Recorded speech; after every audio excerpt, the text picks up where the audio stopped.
Hey guys, tonight we begin with something a little less academic and a lot more herbal. So, wherever you're listening from, maybe you're lying in bed, maybe you're doing dishes in medieval fashion with a candle and existential dread, go ahead and get comfortable. Dim the lights. Maybe turn on that soft fan hum or the crackle of fake fireplace sounds. And let's drift back to a time when the word wellness meant hoping your leech stayed alive. And before we go too far down this foggy rabbit hole, take a moment to like the video, subscribe, and share it if you enjoy these sleepy little journeys through history's weirdest corners. It helps more people find the channel, and honestly, it makes me feel slightly less like I'm whispering into a void. Also, drop a comment telling me where you're tuning in from and what time it is there. I love seeing who's out there, awake at 2 amperes. Listening to stories about dead monks and hallucinogenic roots. All right, let's talk about getting high, medieval style. Now, it's tempting to picture the Middle Ages as a gray blur of plague, mud, and potatoes. A world where the most exciting thing that happened all week was a goose escaping from the market. But beneath the dirt, the incense, and the strict sermons, people were surprisingly experimental. And when life is mostly cold, damp, and full of fleas, a little altered consciousness starts to sound like self-care. You see, medieval Europe didn't have coffee, or caffeine pills, or antidepressants. There was no Netflix, no nightlife, not even reliable bread. The entertainment options were 1. Watching a knight try to read, or 2. Seeing how long your neighbor could keep dancing before collapsing from ergot poisoning.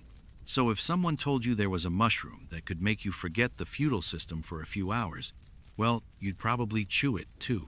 But here's the fun part, they didn't call it getting high. There were no stoners behind haystacks, no medieval Woodstock. They called it visionary states, divine inspiration, pain relief, or occasionally witchcraft.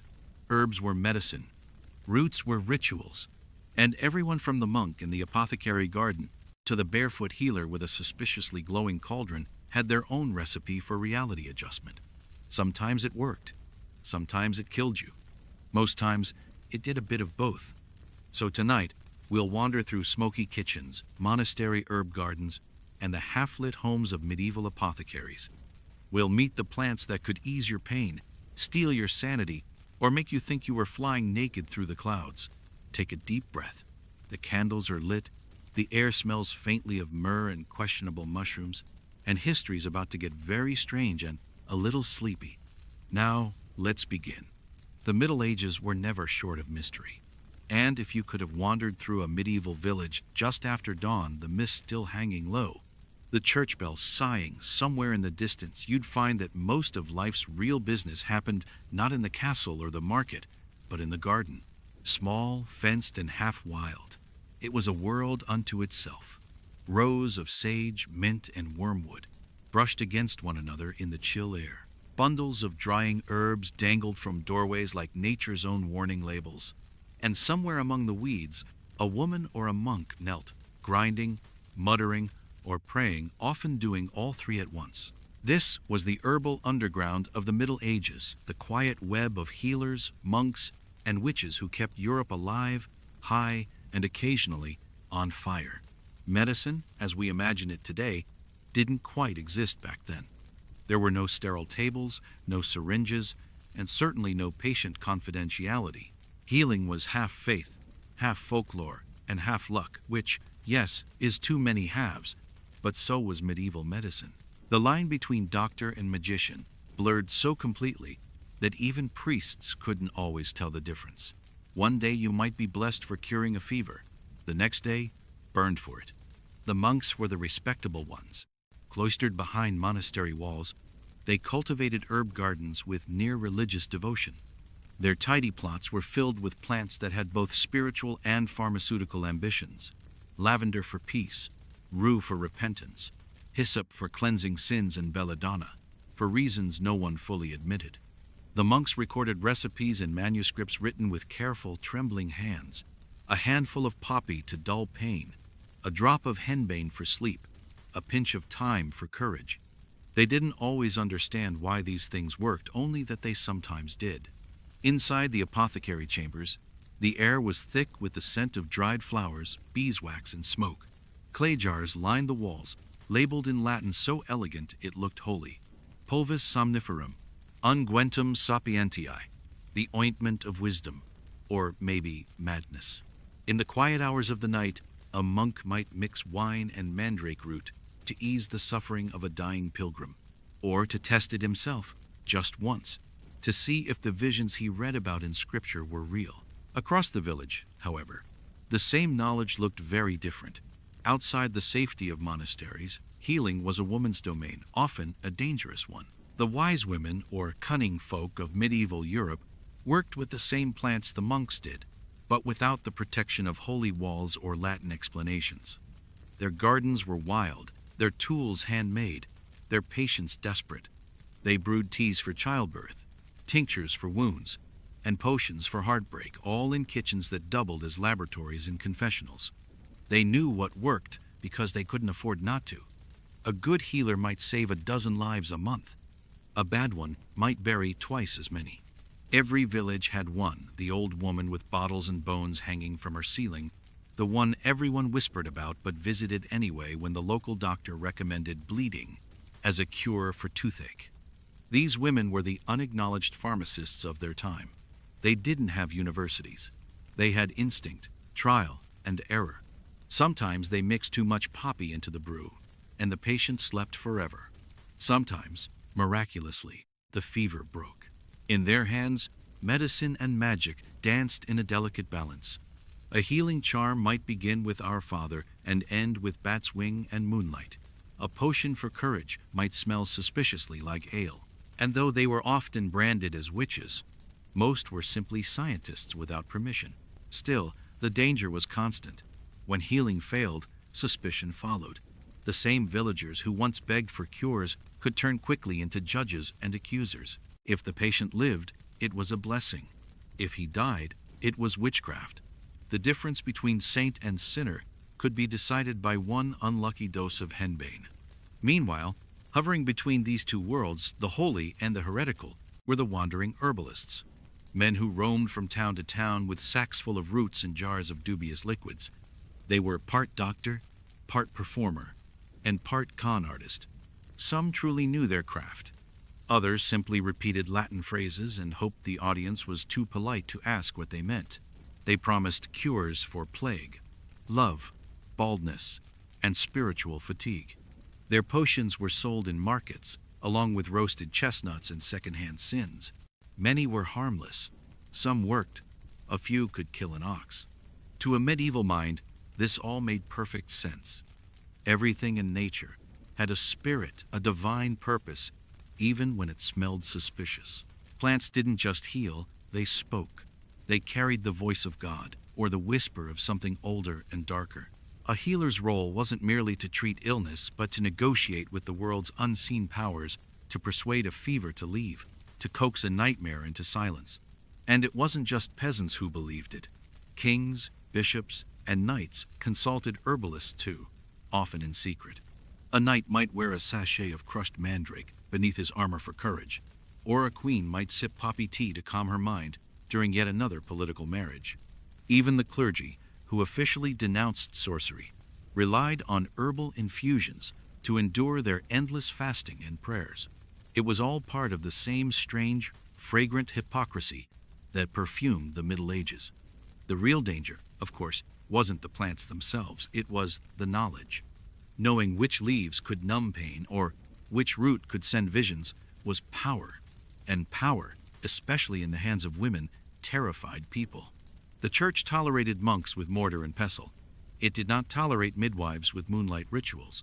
To heal outside the approved order was to challenge it. Many women found that out the hard way. By the 14th century, whispers of witchcraft began to thicken like smoke. The same herbs that once symbolized healing now reeked of sin. Belladonna became the devil's herb. Henbane, the witch's leaf. Those who brewed in secret were accused of consorting with spirits, of flying at night, of poisoning wells, all crimes punishable by fire. And yet, people still came to them in the dark, slipping through alleys, whispering their ailments, leaving coins on tables with trembling hands. Because even in an age of faith, pain demanded its own kind of prayer. Somewhere in that twilight between fear and faith, the herbal underground kept growing. Recipes passed from grandmother to granddaughter, hidden in hymns and whispered through generations. Boil the mandrake in wine, one might say, but never taste it alone. Grind the poppy with honey, not salt. If you feel the spirit touch your eyelids, stop.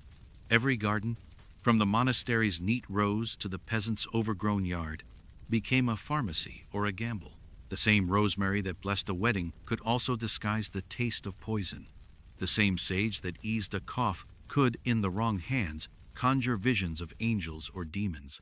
And so they worked, quietly, faithfully, dangerously, grinding, mixing, whispering, praying. For centuries, these humble alchemists of the soil held back death as best they could, or at least gave it a good fight.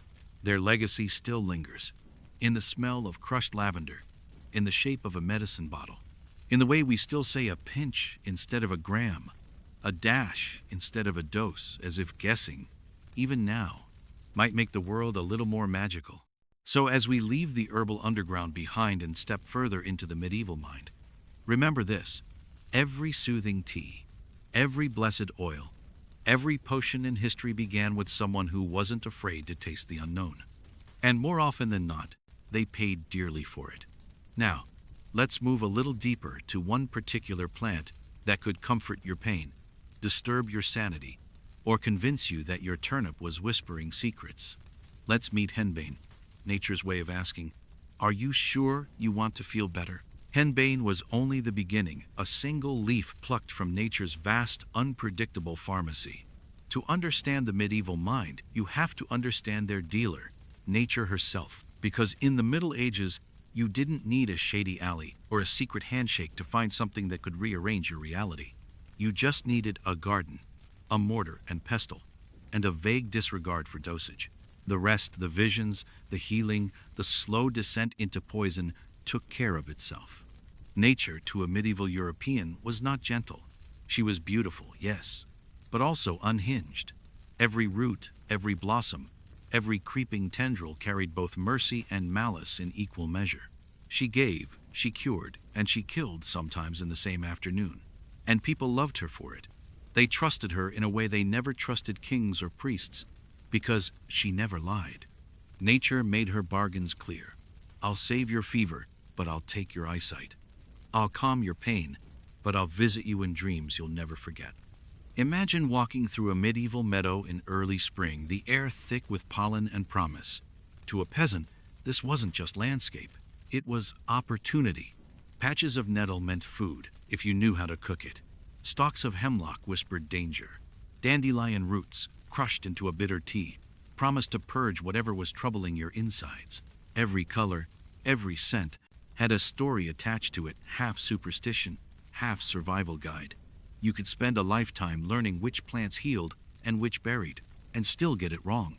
Many did. The peasantry's relationship with nature was intimate, even desperate. When doctors were far away and priests were expensive, the fields became your apothecary. There were no labels, no use with caution, no chemical analysis. Only what your grandmother told you, and she'd learned it from someone who'd probably died testing the recipe. You chewed leaves when your stomach hurt, rubbed sap into wounds, sniffed flowers when your head felt strange. Some worked, others worked too well. To medieval people, the world was a living manuscript written by God, or at least by someone with a wicked sense of humor. Every plant had a purpose, they believed. The doctrine of signatures taught that God had marked each one with clues about its use. A plant shaped like a liver must cure liver disease. A flower resembling an eye could treat blindness. Mandrake, with its vaguely human root, was said to heal or haunt the soul. It was a poetic system, full of faith and logic so circular it could have been drawn by monks. But this divine script had footnotes, written in blood. Nature wasn't just medicine, she was temptation. For every gentle chamomile that soothed the nerves, there was a foxglove waiting to stop your heart. For every mint leaf that calmed a cough, there was nightshade offering eternal sleep. The medieval herbalist lived in constant negotiation with this duality, treading the fine line between salvation and self-destruction. In monasteries, nature was studied and catalogued with reverence. The monks saw the garden as an extension of Eden, the last remnant of divine order in a chaotic world. They believed that God had hidden remedies within creation, waiting to be discovered by the faithful. And yet, even there, among the orderly rows of sage and rosemary, the darker herbs grew. Belladonna with its glossy black berries, henbane with its sickly yellow flowers, mandrake whispering from beneath the soil. The monks knew their uses but spoke of them softly, as if naming them too loudly might summon something best left asleep. They weren't entirely wrong. Some of these plants could open the mind in ways that felt supernatural. A sip of henbane wine could blur the edges of reality, make prayers sound closer. Candles burn with strange colors. Mandrake fumes could lull a patient into a dreamless state that looked very much like death. In an age when visions were proof of sanctity, this was dangerous ground. A monk who saw angels after inhaling too much incense might be praised as blessed. A peasant woman who saw the same thing after sniffing crushed leaves would be burned as a witch. The irony was, both were probably just high.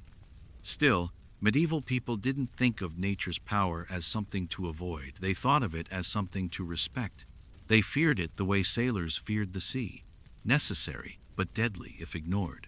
To them, every gust of wind carried meaning. Every thunderstorm was an argument between heaven and earth. The plants, the rivers, the mountains all had moods. You could pray to them, plead with them, or poison yourself with them. And often, people did all three in the same day. Out in the countryside, far from monasteries and their neat Latin labels, peasants practiced their own form of rough botany. They didn't write their discoveries down. They remembered them in rhyme and ritual. Pick the flower at dawn, not dusk. Never touch the root without washing your hands in running water. Boil the leaves 3 times, and always in a clean pot. These weren't quaint customs, they were survival codes. Miss a step, and the cure became a curse. The relationship between humans and plants was transactional, but it was also deeply spiritual.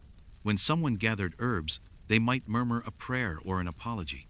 Cutting a plant wasn't just an act of harvest, it was a negotiation.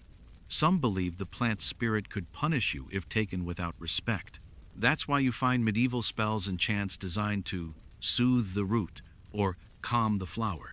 People weren't just afraid of dying, they were afraid of offending the world that could save them. And the world, to its credit, kept offering both mercy and mischief. Let's take foxglove, for instance, beautiful, violet, shaped like tiny bells. It could strengthen a failing heart in small amounts. In larger ones, it simply stopped it. Or hemlock, the plant that killed Socrates centuries before and continued to be a favorite poison of medieval schemers. To the untrained eye, it looked harmless, delicate white flowers swaying in the wind. To those who knew, it was death disguised as beauty. Then there was opium poppy, beloved by doctors, feared by priests. Poppy milk, extracted from the flower's pale pods, could silence pain so completely that it felt divine. It could also silence breathing. Mothers gave it to crying infants. Soldiers drank it before battle. Some monks called it the sleep of mercy. Others called it the whisper of Satan. Both were probably right. Nature didn't take sides. She didn't care if you were a saint or a sinner, a monk or a beggar. The same herb that healed a nun's migraines might send a thief into visions of fiery judgment. That unpredictability was what made her both worshipped and feared. People didn't just use nature, they depended on her mood swings. And she had plenty of them. One bad harvest could turn medicine into famine. One wet summer and rye bread could sprout black fungus ergot that caused hallucinations, convulsions, and mass hysteria. Villages would erupt in strange dancing fits, entire congregations writhing and laughing uncontrollably, convinced they were possessed. At the time, no one knew why. The priests blamed demons. The doctors blamed bad air. The truth, centuries later, was simpler. The bread was cursed by nature's chemistry. It's almost poetic. The same earth that gave humanity food also slipped it a little nightmare now and then, just to remind everyone who was in charge. Even the church, which claimed dominion over souls, couldn't entirely escape her grasp. Frankincense and myrrh, burned in cathedrals, created an atmosphere so thick with smoke and scent that it altered consciousness. Long prayers, empty stomachs, and mild oxygen deprivation did the rest. Some of the most divine visions in medieval Europe may have been part miracle, part mild asphyxiation, but no one was complaining. It was a holy high, sanctioned and scented. The peasants' version was far less glamorous. They might crush herbs into cheap ale, sniff resins over open fires, or chew leaves during long fasts to feel lighter, braver, or simply less miserable. When pain and poverty are your constant companions, euphoria, however brief, feels like revelation. Nature was generous that way. She didn't charge for her miracles. She just didn't offer refunds. And yet, despite the deaths, the burns, the blindness, the oops, I thought that was parsley moments, people never stopped turning to her. Even as doctors began to rise in status, men with degrees, charts, and an alarming fondness for bloodletting the common folk kept their faith in the earth. When a nobleman's physician prescribed leeches, the peasant's wife reached for lavender. When priests warned against pagan herbs, midwives hid their pouches beneath the floorboards. The truth is, they weren't wrong to trust her. For every tragedy, there were 100 quiet healings. Fevers broken by thyme and honey, wounds cleansed with vinegar and nettle, childbirth eased by raspberry leaf tea and whispered prayer. Nature wasn't cruel. She was just honest. She gave people the tools and then let them decide how much they could handle. That's the real story of the medieval drug trade. There were no dealers, no addictions, no neon signs, just humanity and the earth locked in their eternal, unpredictable relationship. People sought relief, understanding, or transcendence. Nature provided all three, sometimes at once. If you listen closely, you can still hear that conversation, the grinding of pestle against stone, the hiss of leaves in boiling water, the muttered, "Please let this work." The world may have moved on to pills and prescriptions, but the spirit of that exchange remains. Every capsule, every tablet, every soft pink pill on a nightstand is a direct descendant of that ancient deal, the one made between a desperate human and a patient, poisonous earth. And as you imagine that the monk in his cloistered garden, the peasant kneeling in the weeds, the wind carrying the scent of rosemary and danger, remember this: nature was the first apothecary, the first seducer, the first executioner. She taught us how to dream and how to die. Now, let's meet one of her favorite accomplices, a plant so common, so quietly deceptive, that it became both remedy and curse for centuries to come. They called it henbane, and if nature had a sense of humor, this was her darkest joke. Henbane grew where it shouldn't have. That was part of its charm. It didn't belong among the pleasant herbs of the monastery garden, with their polite lavender and virtuous sage. No, Hiosciamus niger was the gatecrasher of nature's apothecary, lurking at the edges of graveyards and roadsides, its leaves oily and its yellow-green flowers streaked with veins as dark as bruises. It looked like something that wanted to be touched, but would rather you didn't. And in the Middle Ages, that made it irresistible. You could find it growing behind alehouses, near dung heaps, or clinging to the damp corners of castle walls. Some said it only grew where a soul had died in sin. Others claimed the devil himself had planted it, offering humanity a fragrant but fatal peace. Either way, the message was clear. This was not a polite plant. This was nature's version of a dare. Henbane, like so many medieval remedies, was both friend and enemy, a whisper of comfort, a promise of oblivion. In small doses, it dulled pain and soothed sleeplessness. In larger ones, it opened the mind's trapdoor and let the demons in. To the healer, it was medicine. To the witch, it was flight. To the priest, it was temptation in floral form. And somehow, all three of them were right. When crushed and steeped in wine, its effects came quickly, a gentle warmth in the limbs, a lightness behind the eyes. It could quiet a screaming toothache, slow a racing heart, calm a restless fever. But just a little more, a few extra leaves in the brew, and the body began to slip. The tongue grew dry as parchment, the skin flushed, the heart hammered like a forge. Faces melted into shadows, voices twisted into song.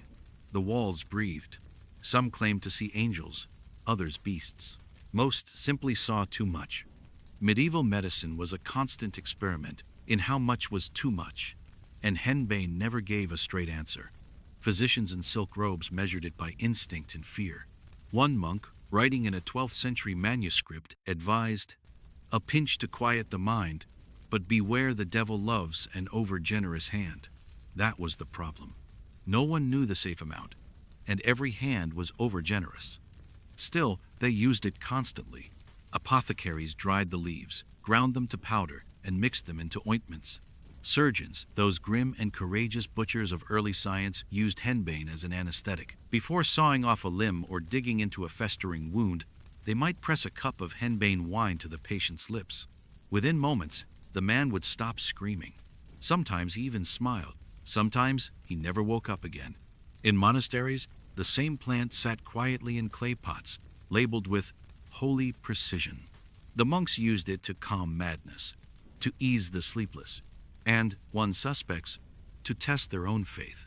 There are accounts, whispered, never official, of monks slipping into trances during long nights of prayer, claiming to see visions of heaven. A few admitted much later that they'd chewed a leaf or two beforehand. Perhaps they sought divine revelation. Perhaps they were simply bored. Either way, it worked. Meanwhile, beyond the cloisters, the same plant found a darker audience. In the hands of village healers, women with too much knowledge and not enough permission, henbane became a secret ally. Mixed with animal fat, it turned into a salve that could dull pain or distort reality, depending on how brave you were feeling. These ointments, passed from one trembling hand to another, became the stuff of legend. A smear on the skin, a whisper of heat, and the world began to ripple. Some said they could see spirits. Some said they flew. And so the myths began.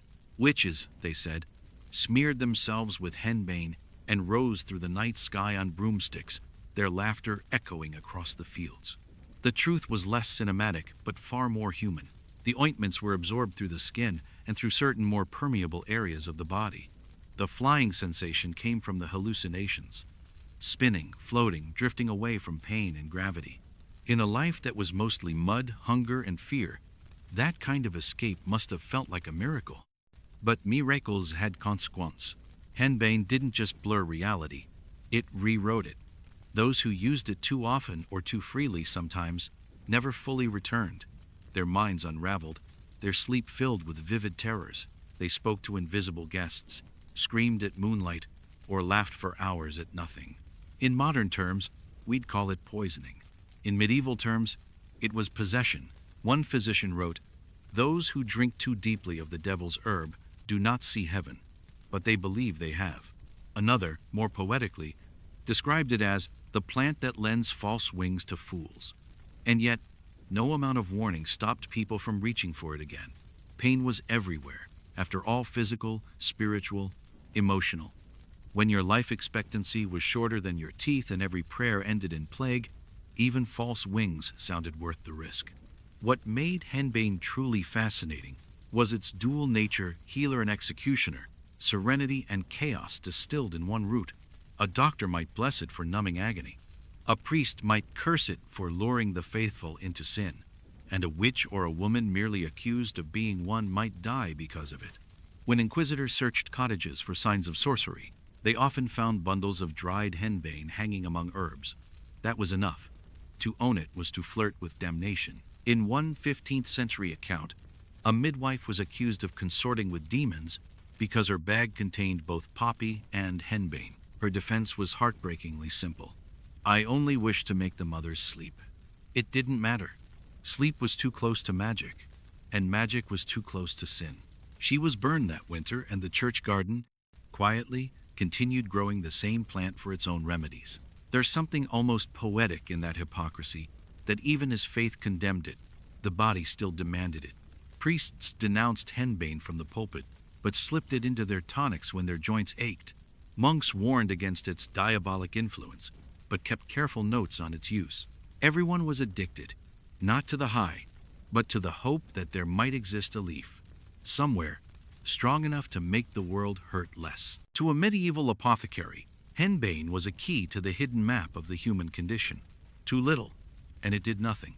Too much, and it revealed everything. Somewhere in between lay a strange, shimmering peace. It's easy to imagine a doctor sitting in candlelight, his table cluttered with herbs and vials, whispering a prayer before measuring out the powder. Maybe he believed God guided his hand. Maybe he didn't care who did, as long as the patient stopped screaming. And when it worked, when the fever broke, when the wound stopped burning, when a dying soldier fell into a painless sleep, it felt divine. But when it failed, when the body convulsed and the eyes rolled back, there was only silence and smoke. The healer crossed himself and murmured, "God's will," though he knew it wasn't God's hand that had poured the cup. What makes henbane so haunting is how modern it feels. We've simply replaced its roots with pills, its cauldrons with chemistry. The same bargain remains: comfort traded for risk, peace purchased with uncertainty. We've just learned to print warnings on the bottle. Medieval healers had only instinct, prayer, and the occasional corpse as feedback. Still, for all its danger, henbane held a strange allure. There's a certain kind of beauty in something that can both heal and harm, depending on your faith in it. The monks called it Herba Sancta Diaboli, the devil's holy herb. Even the name sounded like a confession. In folklore, they said the plant whispered that if you bent low enough, you could hear it breathing the wind sliding through its hollow stems, soft as a sigh. The brave or the foolish listened, hoping it might tell them something. A cure, a secret, a way out of the endless cold. But nature never gave answers, only options.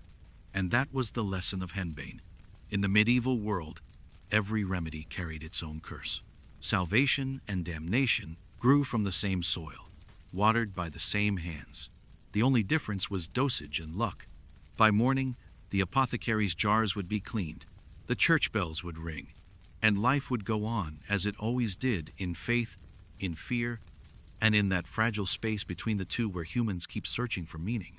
Somewhere, another healer would crush the same yellow leaves, whisper the same prayer, and hope that this time, mercy would outweigh the madness. And sometimes it did. Now, if you're still awake, let's wander a little further down this fragrant, perilous path to another plant with a voice of its own. A root that promised love, healing, and occasionally screaming.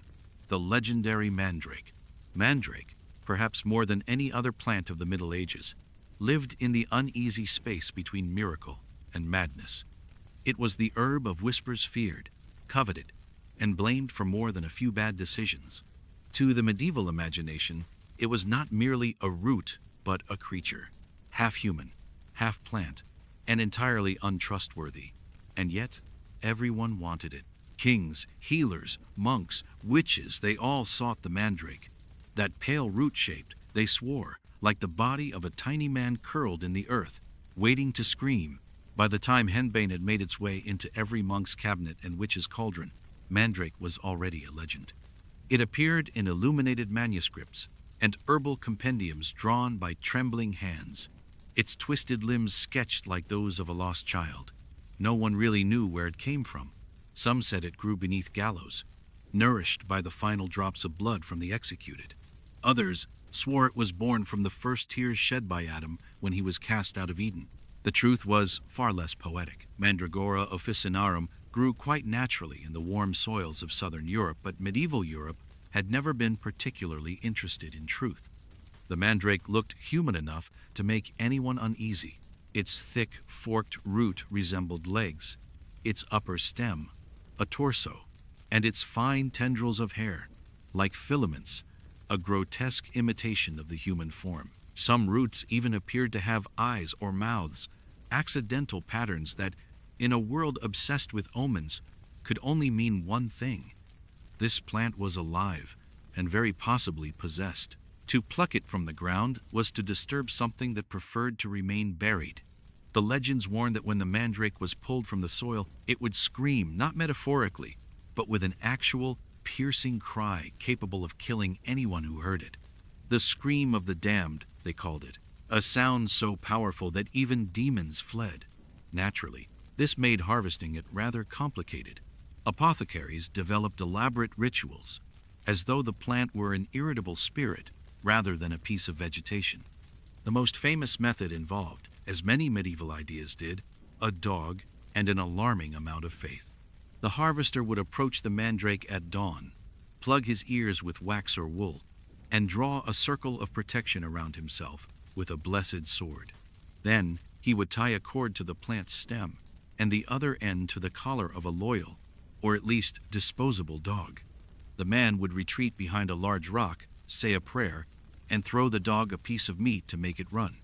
As the animal bolted, it tore the root from the ground, triggering the fatal scream. The dog, poor creature, died instantly, the sound striking it dead on the spot. The harvester, safely hidden, waited until the echo faded before emerging to collect his prize. It was a ritual that blended horror and absurdity in equal measure, the sort of thing only a medieval mind could imagine doing before breakfast. And yet, it endured for centuries. Some claim to have seen the proof: dead dogs lying beside freshly uprooted mandrakes, their masters kneeling beside them in reverent grief. Others argued that the dogs had probably just eaten something poisonous, and the whole affair was an elaborate excuse for superstition and guilt. But logic rarely won arguments in an age that still burned people for sneezing at the wrong time during a sermon. Once safely in hand, the mandrake became a kind of relic. It was washed in wine, wrapped in silk, and placed in a small box as though it were a sleeping child. Owners spoke to it, fed it bits of bread and milk, and consulted it in times of trouble. A well-kept mandrake was said to bring good fortune, wealth, fertility, and, most importantly, protection from evil. A neglected one, however, could turn spiteful, whispering curses in the night. It was a houseplant with emotional baggage.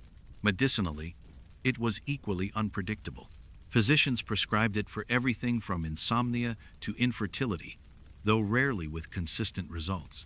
Dried and powdered, it could act as a sedative or, in heavier doses, an anesthetic so potent it bordered on coma. Surgeons, those brave men with knives and no concept of sanitation, often used mandrake to dull pain before amputation or tooth extraction. They would crush the root into a paste, soak it in wine, and press it to the patient's lips. If the man survived the operation and woke up, the doctor declared it a miracle. If not, he blamed either the dosage or the devil, depending on who was watching. But mandrake wasn't just medicine. It was a mirror for the medieval soul, a reflection of their endless desire to touch the divine through the material world. To the faithful, it was a gift from God's garden, a plant that bridged heaven and earth. To the fearful, it was the devil's trick, luring the greedy with promises of power. And to the desperate, the barren wife, the wounded soldier, the sleepless monk, it was hope, and that was often dangerous enough. The fertility legends were especially enduring. Women who longed for children were told to drink mandrake wine or sleep with a root beneath their pillow. In some folk tales, they were instructed to bathe the mandrake in milk and honey before asking it for help, as though negotiating with a minor deity. Many swore it worked. Babies followed, though so did a fair share of madness, fever, and sudden death. But in a time when childbirth itself could kill you, what was one more risk among so many? Nothing says romance like a plant that kills you when you pick it. Even the church couldn't quite decide what to do with it. Some priests banned its use entirely, calling it heretical. Others quietly kept jars of mandrake tincture in their rectories for medicinal emergencies. The monasteries, ever pragmatic, treated it with cautious reverence. Their herbal manuscripts describe the plant with clinical precision, good for dulling pain, calming hysteria, and aiding in exorcism, which is an interesting combination when you think about it. A root that could heal the body, soothe the mind, and banish demons. Small wonder everyone wanted one, even if it might scream them to death. In folklore, the mandrake's voice became a kind of symbol, the cry of forbidden knowledge. To hear it was to be cursed, but also enlightened. Some said it sang rather than screamed, a melody of the underworld that few could resist. Poets, centuries later, would romanticize it as the voice of nature itself, wailing at human hands that tore it from the soil. But to the peasants who actually dug for it, the sound, if there ever was one, was probably just the wind playing tricks in their imagination, or the echo of their own heartbeat in their ears, as they prayed the root wouldn't bite back. When the plague came, mandrake was blamed, of course. Everything strange was. People said its roots grew fatter on the souls of the dying. They burned it, buried it, drowned it, anything to stop the invisible hand of death that no herb could cure. But once the fear passed, they they dug it up again. Humanity, it seemed, never could resist a second try. By the 15th century, mandrake had evolved from a root into a symbol of power itself. Alchemists used it in their experiments to create homunculi, tiny artificial humans, fashioned in jars with mandrake and other strange ingredients. These miniature men, according to legend, could serve their creators, whisper secrets, even predict the future. Whether anyone ever succeeded is doubtful. What's certain is that several people died trying, poisoned by the very thing they hoped to command. Perhaps that's the real story of the mandrake, not a plant at all, but a reflection of our endless habit of mistaking danger for wisdom. It taught medieval people that knowledge had a cost, that nature's gifts came wrapped in thorns. The same root that eased pain could steal breath. The same ritual that promised life could end it. And still they reached for it, as we all do, believing we can handle the scream if it means holding the miracle. Even centuries later, the fascination endured. Renaissance scholars collected mandrakes like relics, preserving them in glass jars and calling them little men. Some sculpted fake ones out of ginseng and turnips to sell to gullible nobles. The market for magical roots was booming. In one account, a German merchant sold a live mandrake, actually a carved root stuffed with straw for the price of a horse. The buyer swore it whispered to him at night. Perhaps it did. Loneliness can make any sound seem supernatural. Today, of course, we know better. The screaming root doesn't scream. The poison it carries is measurable, and the visions it causes are neurological, not mystical. But if you've ever stood in a silent field at dusk, surrounded by rustling leaves and the slow breath of the earth, you might understand why they believed otherwise. The world was so alive then, so full of whispers and warnings, that silence itself felt like a trick. And maybe that's why the mandrake still haunts our imagination, not because it kills, but because it speaks. Its myth reminds us that every discovery, no matter how small, carries a trace of danger. That curiosity, once pulled from the ground, cannot be buried again. In the flickering light of a medieval fire, the healer might hold the pale root in her hands, tracing its tiny limbs, wondering if it was blessing or curse. The dog lay still outside. The wind sighed through the cracks in the shutters, and somewhere in that uneasy quiet, she might have heard it. Not a scream, but something softer. A breath, a promise, a warning. That was the sound of the Middle Ages learning, once again, that nature never gives without taking something back. Now, let's wander to another plant, darker still, with a name that sounds like beauty and means almost the opposite: belladonna, the deadly nightshade. The flower that could make your eyes wide and your world vanish. Belladonna bloomed where fear met fascination, a plant so beautiful that it seemed to have been designed by someone with a very dark sense of humor. Its name means beautiful woman, but the people who knew it best called it deadly nightshade, and both were right. Its flowers were deep purple and glossy, like drops of royal ink, and its berries ripe, black, and temptingly sweet, looked like something that should never be eaten, which, of course, meant that many people did. Nature, as ever, made her warnings pretty enough to be ignored. It grew wild along the edges of fields and in the shadows of castle walls, thriving wherever the soil was damp and the air uncertain. To most peasants, it was a weed to be avoided, one that killed cattle and sent children into strange fevers. But to healers, to alchemists, and to women with a dangerous sense of curiosity, belladonna was a secret kept between them and the earth, the dark sister in the herbal family, quiet, seductive, and treacherously polite. The medieval world had an odd relationship with beauty. It was both a divine gift and a mortal hazard.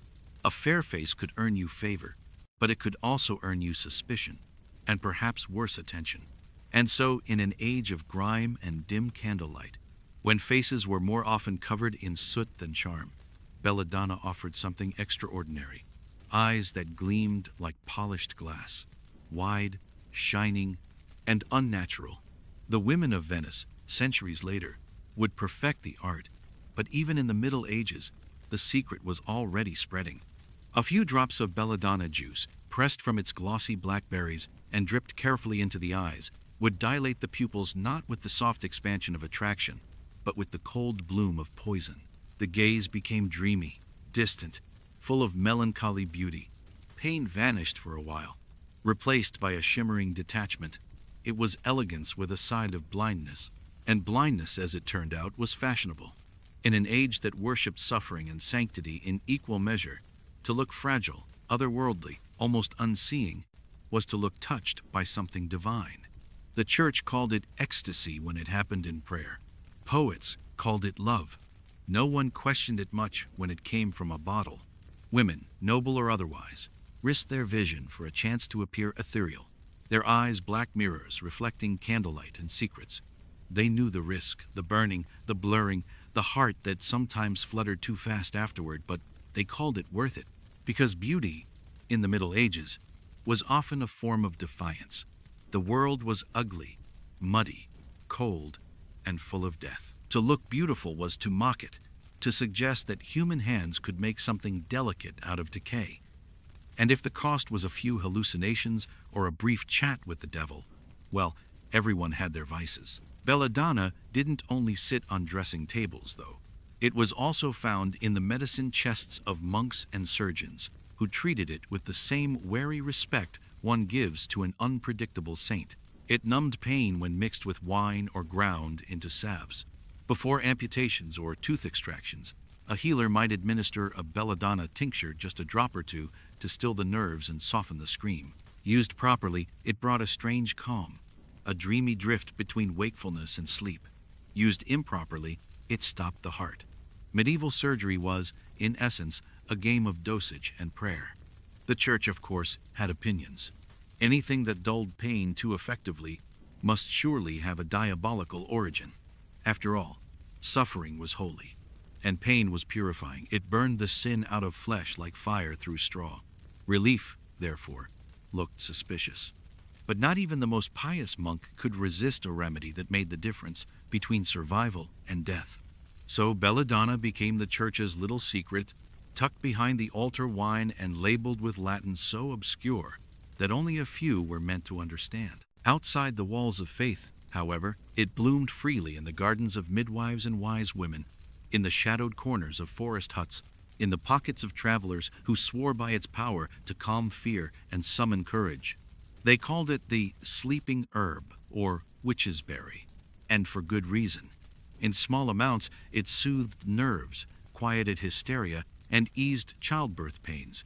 In larger doses, it loosened the mind from its moorings and sent it drifting through visions of saints, demons, and occasionally flying cows. It was one of the key ingredients in the infamous flying ointments, the potions whispered about in taverns and burned for in trials. Mixed with henbane, mandrake, and animal fat, belladonna gave the mixture its peculiar potency. When rubbed on the skin or on other, more absorbent areas, it didn't make witches fly in the physical sense, but it certainly made them believe they were soaring over the treetops, free from pain, hunger, and men's authority. And in a way, that was worse for the church. Actual flight could be explained away as sorcery. Freedom was far more dangerous. The visions belladonna brought were vivid and persuasive. Some described floating through the night sky, the earth far below, the wind cool and endless. Others saw lights, spirits, or faceless angels whispering secrets. A few claimed to meet the devil himself, though whether that was theology or toxicology, no one could say. When they woke, they remembered fragments, laughter, color, terror, joy, the kind of dreams that linger long after the fever breaks. Not all survived the experience. The line between flight and falling was thin, and belladonna didn't care which side you landed on. Many who used the ointment slipped quietly from sleep into silence. Their neighbors found them with peaceful faces, as though they had simply flown too far to return. In medicine, the plant remained useful if feared. Its alkaloids dulled the muscles, slowed the heartbeat, and could stop spasms caused by plague or fever. Monks used it in exorcisms not because it banished demons, but because it made the possessed too sleepy to protest. Doctors used it to calm soldiers before battle, priests to quiet their own doubts on long, sleepless nights. It was both remedy and sin, blessing and betrayal. But it was in beauty that belladonna found her true immortality. For centuries, it symbolized the fatal allure of vanity, a lesson written in every poisoned eyelid and faint smile. Even the name, given by later Italians, captured the contradiction: Belladonna, the beautiful woman, whose beauty might cost her everything. It was the perfect metaphor for an age that worshipped purity, but painted its saints with gold and crushed gemstones. Imagine, for a moment, a noble woman sitting before her mirror in a drafty stone chamber, the firelight trembling across the glass. Her maid brings a small vial amber liquid, expensive and secret. She tilts her head, lets one drop fall into each eye, and waits. The sting comes first, sharp and cold, followed by a warmth that spreads through her face and chest. The world begins to shimmer at the edges. The lines of her reflection blur. Her pupils bloom wide, black and soft as velvet. For a moment, she feels beautiful, unearthly. Then the room sways slightly. The fire flickers into strange colors, and a whisper in her ear, her own heartbeat, perhaps sounds like laughter. "Enough," her maid murmurs. "Too much and you'll faint." But the lady only smiles. Then, fainting will be fashionable too. That was Belladonna's seduction, the promise of transcendence through a mirror. To look into your own reflection and see not yourself, but something divine, or at least more interesting. It wasn't just vanity. It was a rebellion against mortality, a fleeting illusion of control in a world that controlled everything else. And yet, beneath all the elegance and ritual, there lingered a grim truth. The same drops that widened the eyes also closed them forever if taken too often. Belladonna blurred vision in more ways than one. It made the world dreamlike until the dream became permanent. Countless women, healers, and even clergymen died from what they called the black sleep, their hearts stilled not by age or sin but by beauty itself. It's hard not to admire the poetry of it all, the medieval conviction that even death could be made aesthetic. The plague left corpses in the streets, yet someone somewhere thought, yes, but what if my eyes looked lovely as I go? It's absurd, yes, but also profoundly human. Centuries later, painters would capture that same dark glamour in portraits of women with luminous, vacant eyes, serene, dangerous, untouchable. They called it grace. History called it belladonna. And perhaps, in its own cruel way, the plant understood us better than we did ourselves. It offered beauty, relief, escape, all the things humanity has always chased but never for free. Every petal carried the fine print: this will hurt eventually. In a sense, belladonna was the perfect medieval metaphor. It taught that all things lovely come with shadows, that every cure hides a cost, that even the most innocent flower might have roots deep in the grave. And when the apothecary swept his floor at the end of a long day, brushing away the dust of crushed herbs, he might pause over a few stray purple petals, shining faintly in the candlelight, and think not of medicine, but of mercy. Because somewhere between healing and harm, between beauty and death, lay the fragile miracle of being human at all. Now, before the fire burns out, let's turn to another chapter of this strange and fragrant history: the potions that made witches fly, or at least believe they could. Let's open the lid on the flying ointments, where chemistry, sin, and imagination took flight together under a moon that never judged. By the time belladonna had earned her infamous reputation painting the eyes of nobles and silencing the nerves of soldiers, she had already joined hands with her darker sisters, henbane, mandrake, and datura. Together, they formed a sort of botanical coven, a circle of plants capable of turning pain into peace, sleep into visions, and reason into myth. And from that myth rose one of the most enduring images in history: the witch in flight. A woman on a broomstick, gliding over the moonlit countryside, free from gravity, law, and judgment. It sounds whimsical now, almost cartoonish, but in the trembling candlelight of the 15th century, it was anything but. To the frightened villagers below, that image wasn't a bedtime story. It was proof that the devil had learned how to fly. And yet, as with all the best medieval horrors, the truth was far stranger and, in its own way, a little funny.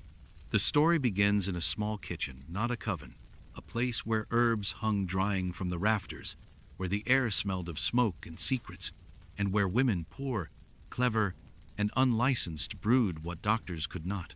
These women, midwives, healers, or so-called witches, worked in the margins of society. They helped birth babies, treat wounds, and comfort the dying, but they also knew how to make the unbearable world blur for a while. Their tools were simple: pestle, mortar, and patience. Their ingredients, less so: henbane, mandrake root, hemlock, belladonna, fat rendered from animals, and a handful of herbs for scent: rosemary, if one was pious, thyme if not. They called it unguentum volandi, the flying ointment. It was not designed to make anyone soar through the air, at least not literally. Its purpose was subtler, to slip the mind out of its heavy, aching body and let it wander somewhere lighter. To fly in spirit, if not in flesh. The process was both methodical and dangerous. The herbs had to be boiled slowly, the fat stirred continuously, and the ratio of poison to balm balanced with exquisite care. Too little, and the brew was useless. Too much, and the drinker's spirit would indeed fly straight out of her body and into the grave. The women who made it were, in their own way, scientists experimenting with absorption, dosage, and human endurance centuries before chemistry had a name for any of it. When it was ready, the ointment was stored in small pots, thick and oily, with a scent somewhere between flowers and funerals. To use it, one didn't drink it, that would have been suicide, but rubbed it onto the skin. The most effective areas were, shall we say, the most delicate ones, under the arms, between the thighs, and other places where skin met nerve and blood with thin resistance. Absorbed through these membranes, the tropane alkaloids of belladonna and henbane slipped silently into the bloodstream, bypassing digestion entirely. Within minutes, the mind began to drift, and here at last is where history meets hysteria. Because when inquisitors later questioned accused witches, the descriptions they gave were strikingly consistent of dreams that felt real, of flight that felt free. "I felt myself lifted," said one woman, "and the earth fell away beneath me. I flew through the air, over fields and forests, faster than the wind." Another claimed she joined a crowd of others, all naked, all laughing, their bodies light as smoke. They feasted, danced, and met strange figures, sometimes saints, sometimes devils, depending on the listener's imagination. They woke exhausted, trembling, but alive, their mouths dry, their eyes glassy, their skin cold. To the church, this was undeniable evidence of satanic ritual. To modern biochemistry, it sounds like a textbook case of hallucinogenic intoxication.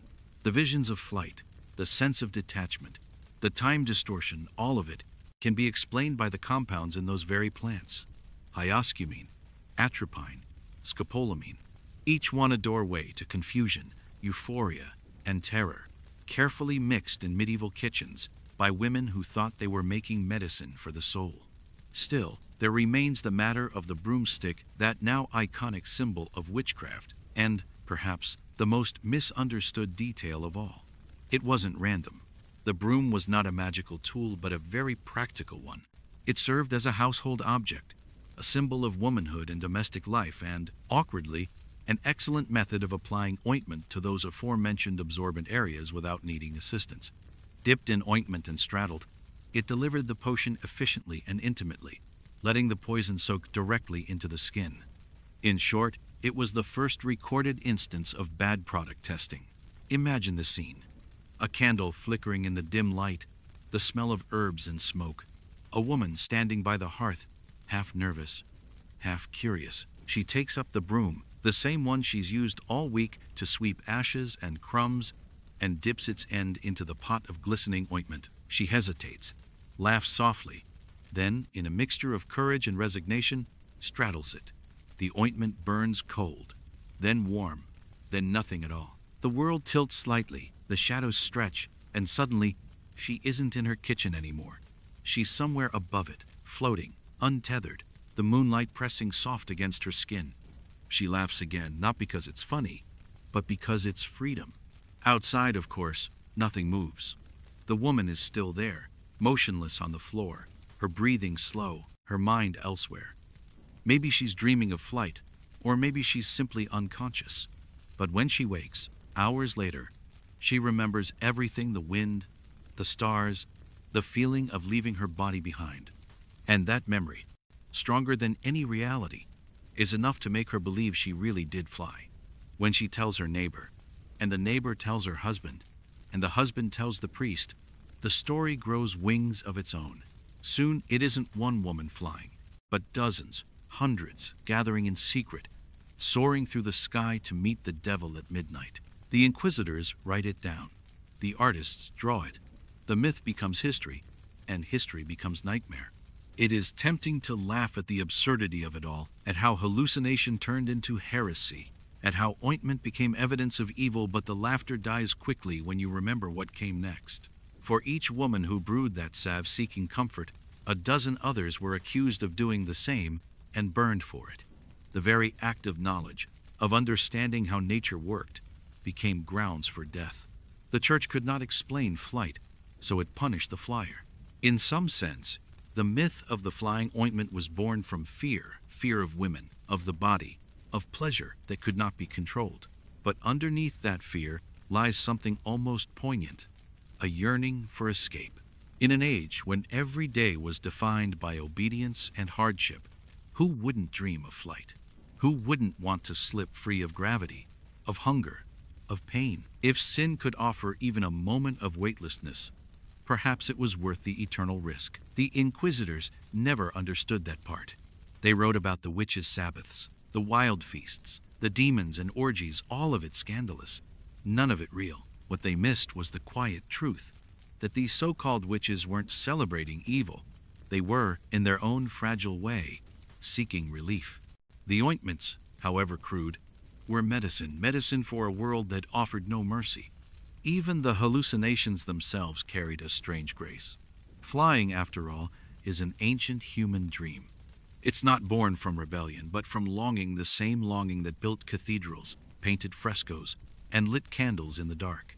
In the women's visions, one can almost sense that same wish to rise above suffering, to touch the divine without permission. And if belladonna and henbane were the wings that carried them there, who could blame them for using them? Centuries later, scientists would isolate the compounds and confirm what the witches already knew, that certain plants could lift the mind from the body. They would turn those poisons into medicines, the same alkaloids that now regulate heart rhythms, relax muscles, and calm anxiety. The witches' cauldrons became laboratories, their broomsticks forgotten except in the stories that refused to die. It's strange, isn't it, how history preserves the image but forgets the reason. We still picture the witch flying through the night sky, but we rarely think of what she was fleeing from: the hunger, the cold, the smallness of her life. We remember the broom, not the pain, the myth, not the medicine. And yet, if you could listen closely, perhaps you'd hear her laughter carried on the wind, not mocking, not wicked, but weary. The laughter of someone who, for one brief and hallucinatory night, felt the weight of the world lift. So the next time you see an old engraving of witches riding brooms through the clouds, don't think of devils or curses. Think, instead of belladonna and henbane, of the scent of herbs simmering over a fire, of a world so unbearable that even illusion felt like salvation. Because, in their own reckless, accidental way, those women were the first explorers of the mind, the first to discover that freedom, like flight, often comes with a price. And as the dream fades, as the ointment wears off and the stars return to their rightful distance, the witch wakes once more in her kitchen. The fire is low, the pot empty, the broom leaning quietly against the wall. The air smells faintly of smoke and earth. She stands, stretches, and smiles to herself, tired, alive, and still bound to the ground. But just for a moment, she remembers what it felt like not to be. That, perhaps, was the truest magic of all, not flight, not spells, but the fragile human miracle of imagining a life lighter than one's own. And with that dream still hovering in the air, we move to another corner of medieval alchemy where medicine met performance, and sincerity met fraud. The world of apothecaries and alchemists, where hope was bottled, priced, and sold with. When the smoke of the witch trials had thinned, and the whispers of flying ointments drifted into legend, another figure stepped into the medieval stage, louder, bolder, and very much alive. He came not from the forest, but from the road, dressed in mismatched colors and smelling faintly of rosemary, sweat, and ambition. His cart rattled behind him, filled with bottles that clinked like promises. He was the apothecary, or, depending on whom you asked, the alchemist, the healer, the charlatan, or the liar with good handwriting. To the weary villagers who gathered in muddy squares, he was a miracle on two legs. He carried with him the answer to everything that ached: heartbreak, plague, melancholy, and the mysterious condition known as life itself. To the church, he was a nuisance. To the crown, a tax problem. To everyone else, he was hope in human form, selling it by the spoonful. They came in many shapes. Some wore black robes, quoting Latin like a priest on a bad day, claiming to have studied in Paris or Salerno. Others dressed like jesters, their charm louder than their credentials. They wandered from town to town with wagons of glass bottles and brass instruments, each labeled with extraordinary titles: elixir of immortal warmth, philosopher's essence, powder of the phoenix liver, vinegar of the four winds. Every vial shimmered in the sunlight, and every buyer left convinced that salvation was liquid, expensive, and slightly fruity. The medieval marketplace was a theater, and these apothecaries were its most gifted actors. They set up wooden stalls draped with colorful cloths, arranging their wares like relics of divine chemistry. A small crowd would gather: farmers, housewives, travelers, children with dirty faces. The apothecary would clear his throat, smile grandly, and begin his sermon. "Friends, good people of this blessed village," he would cry, "behold, here in this bottle lies the cure to all ills. The plague? Gone. The cough that has troubled your wife for weeks? Gone. The sadness that sits behind your eyes like a ghost at supper? Banished." He'd pause for effect, shaking the bottle so that light caught the glass, and the crowd would murmur in awe. "It is not witchcraft, dear souls, but science, the divine knowledge of nature, refined by my own humble hands." And by. He would then open the cork with a flourish, letting the scent drift out, a heady mix of herbs, wine, and something unidentifiable, like melted candles and regret. "See," he'd whisper, "it smells of heaven." What he wouldn't mention, of course, was that the main ingredient was usually cheap wine, thickened with animal fat to give it body. Sometimes a few drops of poppy sap or powdered henbane were added for effect, giving the drinker a mild sense of euphoria or dizziness, depending on dosage and faith. In an age when even water could kill you, the idea of drinking something that made you feel anything at all was almost a luxury. And so they bought it. Bottles changed hands for pennies, or chickens, or a promise to pray for the apothecary's soul, which was likely the only payment he ever collected twice. He'd sell until sunset, then pack up his table and vanish before dawn, off to the next town before anyone had time to realize that their plague was still very much alive. To call them frauds would be unfair, at least by medieval standards. Some of their mixtures actually worked, in small, accidental ways. The herbs they used, sage, thyme, wormwood, poppy, and mint, all had real properties: antiseptic, anesthetic, or calming. The wine preserved the concoctions better than water, and the fat carried the herbs' oils through the body. It was crude chemistry, yes, but chemistry nonetheless. The trouble was that they didn't know where medicine ended and imagination began. For every honest herbalist, there was a dreamer, an alchemist convinced that nature could be persuaded to reveal its deepest secret: transformation. To the medieval mind, alchemy was not just about gold. It was about perfection, the idea that all things, from lead to flesh, were unfinished forms yearning to be complete. A base metal might become gold if purified enough. A flawed human might become divine if enlightened enough.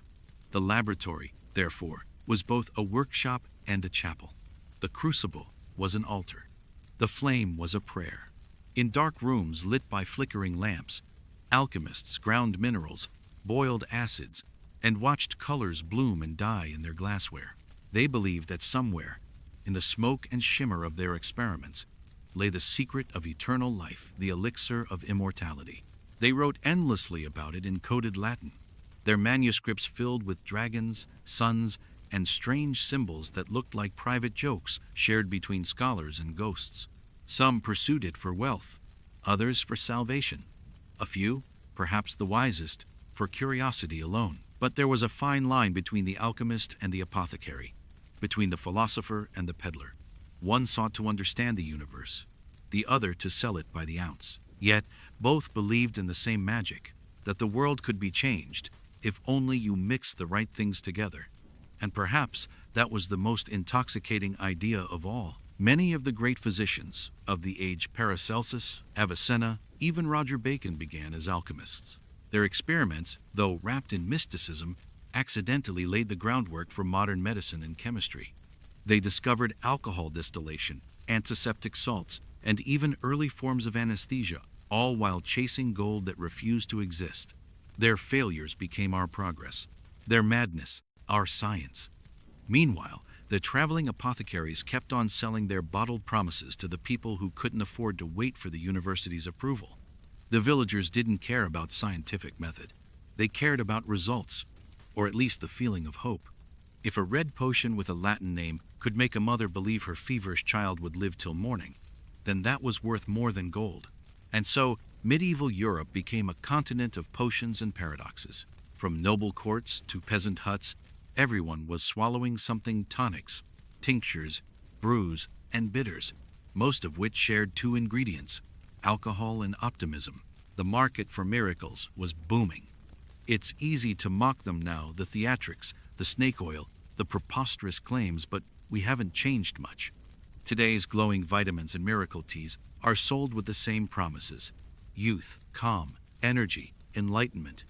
The bottles are shinier, the labels cleaner, but the magic is the same: half medicine, half madness in a bottle. Back then, however, the madness was literal. Many apothecaries experimented on themselves to prove their mixture's safety, which usually meant tasting a spoonful and then hoping for the best. Some survived and bragged.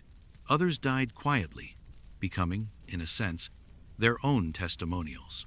And when one of them did stumble upon something that truly worked, a balm that healed burns, a tonic that calmed seizures, it was almost by accident. The line between miracle and mishap was as thin as the glass of their bottles. But perhaps what made them truly remarkable was their faith not in God, necessarily, but in possibility. In a world ruled by fatalism, where every illness was divine punishment and every cure a privilege, these traveling healers, however flawed, refused to accept that the human body was helpless. They believed that nature held the keys to life, and that with enough patience and wine, anyone could pick the lock. That belief was contagious.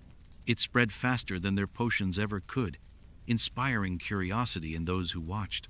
A young boy might see an apothecary mix powders and wonder about cause and effect. A young girl, forbidden to study medicine, might remember the smell of herbs and dream of curing her neighbors in secret. In that sense, the apothecaries were not charlatans, but seeds scattered across Europe, sprouting in unlikely minds. Of course, the Church had a less generous interpretation. Anything that healed without prayer was suspect. Anything that worked without Latin was worse. And yet, even the bishops kept a small bottle or two hidden in their robes. No one believed in miracles quite as much as those who preached against them.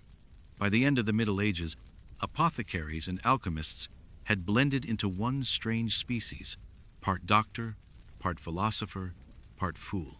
They spoke of transmutation, not realizing that they themselves were its truest example.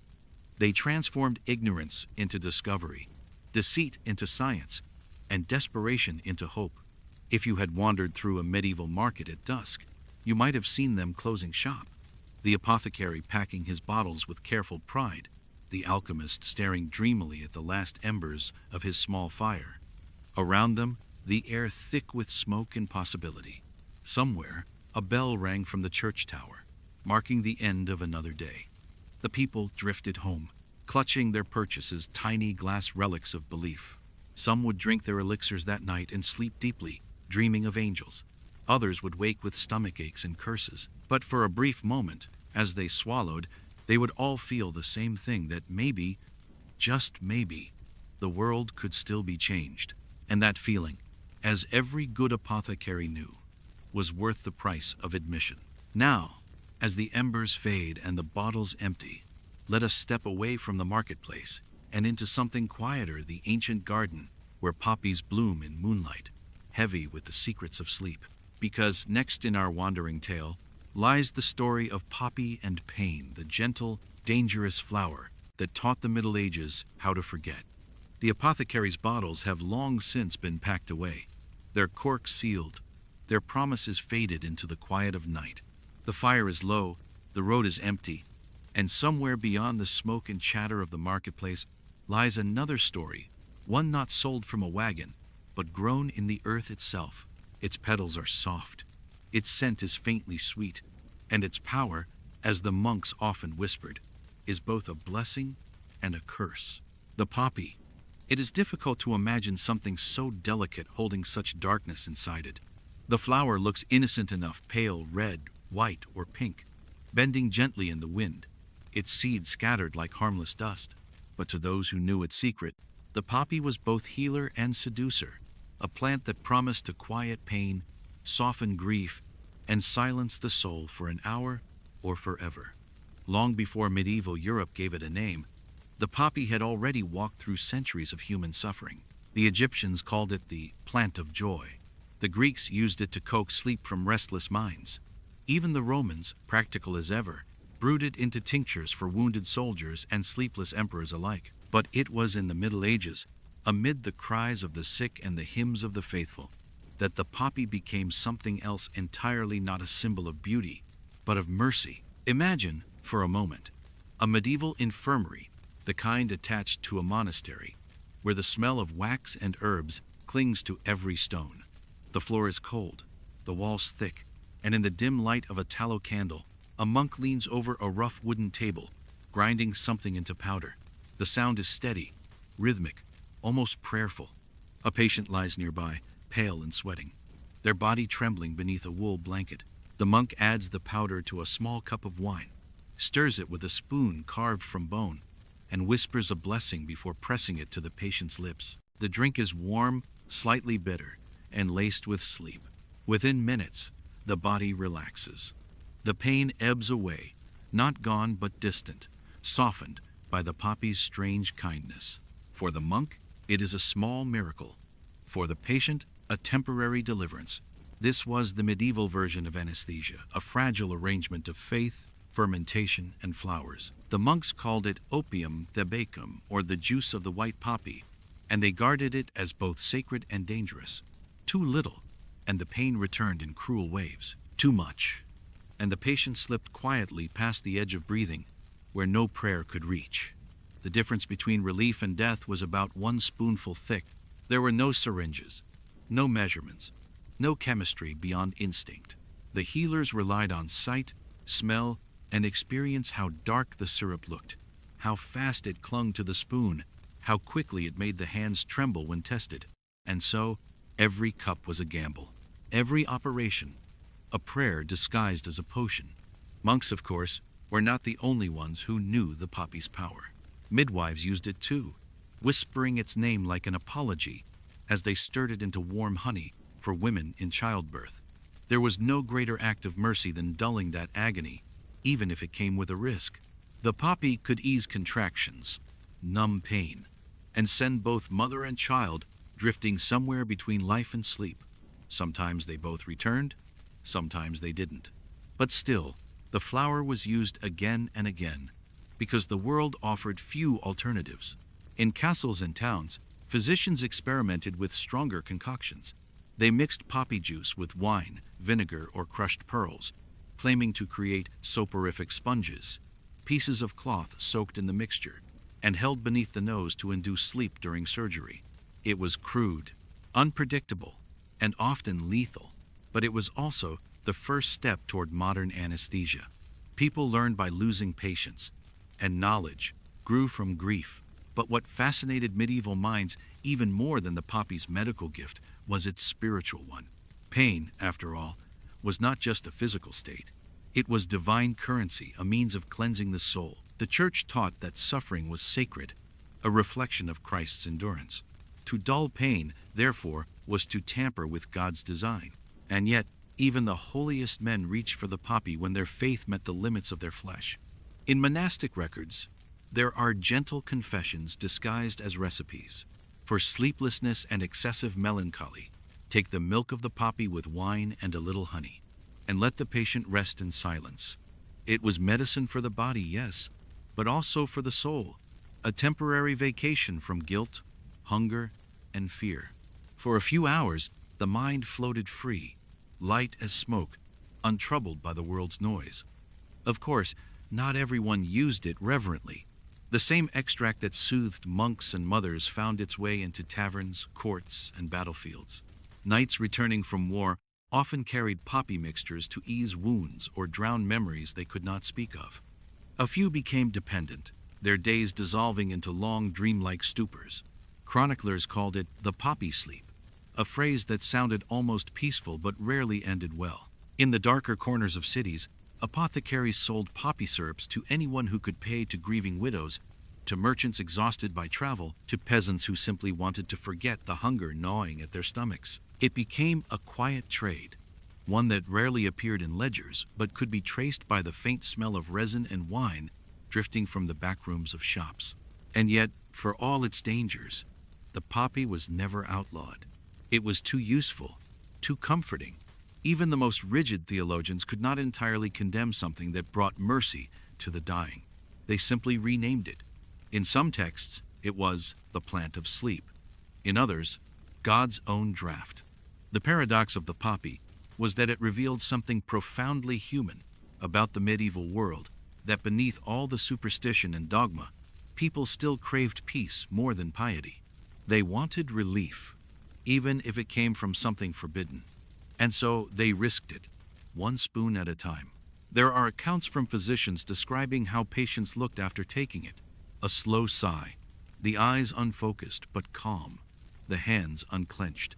Some describe visions, a soft light, a distant voice, fields that went on forever. The monks wrote of patients who spoke to their dead relatives in sleep, who claimed to see angels, or who smiled before passing. Perhaps the poppy made death less frightening. Perhaps it only made it easier to meet. Even the flower itself carried symbolism. Artists painted it in the margins of manuscripts beside skulls and hourglasses, reminders that beauty and mortality bloom from the same root. In some religious art, the Virgin Mary is depicted holding poppies, not as temptation, but as compassion, the gentle promise of rest after pain. The irony, of course, was that while the Church debated the morality of using poppy for comfort, its own monasteries were the largest cultivators of the plant. Fields of them swayed behind abbey walls, their red petals glowing in the sun like drops of wax. The monks harvested them in secret at dawn, scoring the pods with small knives to let the sap bleed out white at first, then dark as it dried. They collected it carefully in ceramic jars, marking them with cryptic initials so only the learned could decipher their purpose. That same sap, sticky, fragrant, potent, would travel across Europe in trade caravans, from the Holy Land to Venice, from Venice to London. Merchants sold it alongside spices and silk, calling it lacrima papaveris, the tears of the poppy, a fitting name, since it was both medicine and mourning made tangible. It's worth remembering that in the medieval mind, medicine was never just physical. Every herb, every flower, had a moral weight. The poppy was not evil. It was dangerous because it was too kind. It offered what only God was supposed to give: rest without redemption, sleep without prayer. To take it was to borrow peace, and all borrowed things must be repaid. There are quiet stories buried in monastery chronicles of abbots who forbade the use of poppy after losing too many patients, of healers who swore off the plant after giving one spoon too many, and of nuns who used it in secret, not for others, but for themselves. Depression, though unnamed, haunted cloisters as much as plague haunted towns. The poppy, for them, was not sin but silence. And yet, amid all this shadow, there was beauty too. The plant itself, glowing crimson against gray fields, became a symbol of sleep, of gentleness, of the mercy that nature sometimes grants when humanity cannot. Farmers still grew it beside wheat, letting it bloom for its seeds and its color, unaware or unbothered by its darker purpose. In a world filled with pain, they had learned not to question small kindnesses.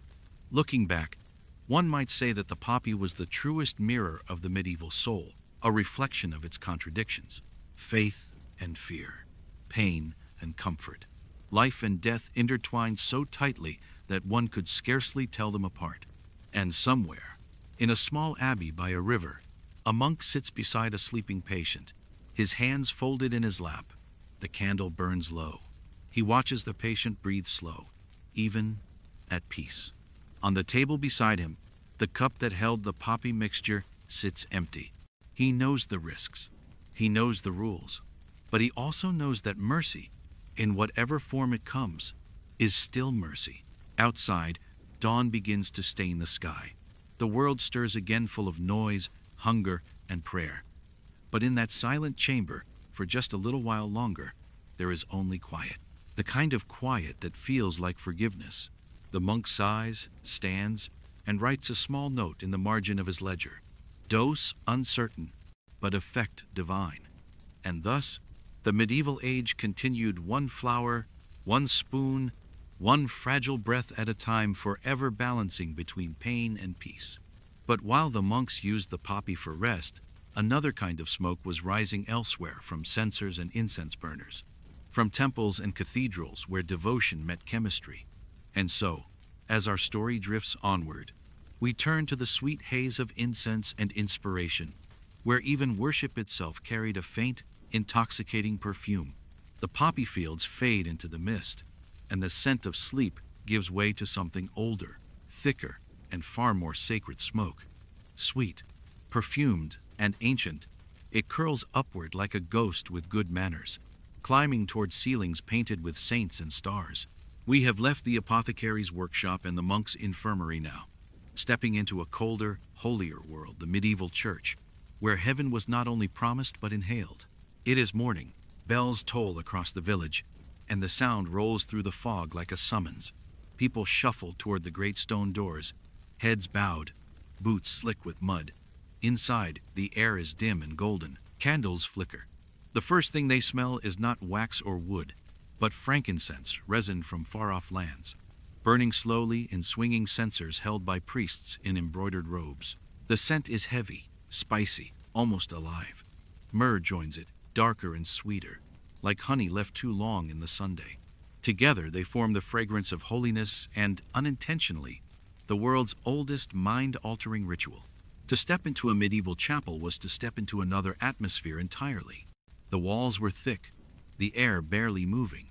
Windows were few, often stained with colored glass that filtered the light into pale blue and red mosaics across the floor. Candles burned in iron holders, torches hissed on the walls, and somewhere near the altar, a censer swung rhythmically, releasing clouds of smoke that shimmered in the glow. It filled every corner, every breath, every prayer. Most people thought of it as symbolic smoke rising like the souls of the faithful, carrying prayers toward heaven. But incense had a practical purpose too. It masked the smell of sweat, animals, and sickness. Medieval churches were crowded, poorly ventilated, and alive with humanity in all its aromatic truth. The priests, wisely, decided to fight odor with something divine. What no one realized was that the smoke was doing more than purifying the air. It was purifying the mind. Frankincense and myrrh are resins rich in aromatic compounds, terpenes that, when burned, release vapors capable of subtly altering the nervous system. Modern science would later find that frankincense contains insensyl acetate, a chemical that can reduce anxiety and induce a calm, dreamlike state. Myrrh, meanwhile, acts as a mild analgesic and sedative. Together, under the low arches of medieval churches, they created an atmosphere of peace that might easily have been mistaken for grace. And so, as the congregation knelt, heads bowed, lungs filling with holy smoke, something beautiful and a little bit chemical began to happen. Breathing slowed, the heartbeat softened, the sharp edges of thought dissolved into rhythm chant, candlelight, and incense weaving into a single slow pulse. A kind of collective stillness settled over the room, and the line between faith and physiology blurred. It is easy, centuries later, to romanticize it, to imagine peasants lost in reverent trance, their souls lifted by the music of choirs and the smell of paradise. But to the medieval worshipper, this was not imagination. It was proof. When the priest spoke, his voice echoed through the haze like thunder. When the organ groaned, The air itself seemed to vibrate, and when the light from the stained glass hit the smoke just so, it looked for all the world like heaven was leaking through the ceiling. And perhaps it was. Monks, particularly those in secluded abbeys, took incense beyond ritual and into experiment. Their chapels were small, their walls thick, their windows narrow, perfect conditions for a mild and accidental fumigation. Hours of chanting, combined with the steady rhythm of censers swinging back and forth, created a hypnotic loop that blurred the line between meditation and mild intoxication. There are letters from Benedictine and Cistercian houses describing states of divine calm during long vigils, sensations of floating, warmth, and lightness, all effects we now recognize as respiratory euphoria caused by certain aromatic compounds. We felt lifted, one monk wrote, as if the Lord himself breathed through the incense and made our souls weightless.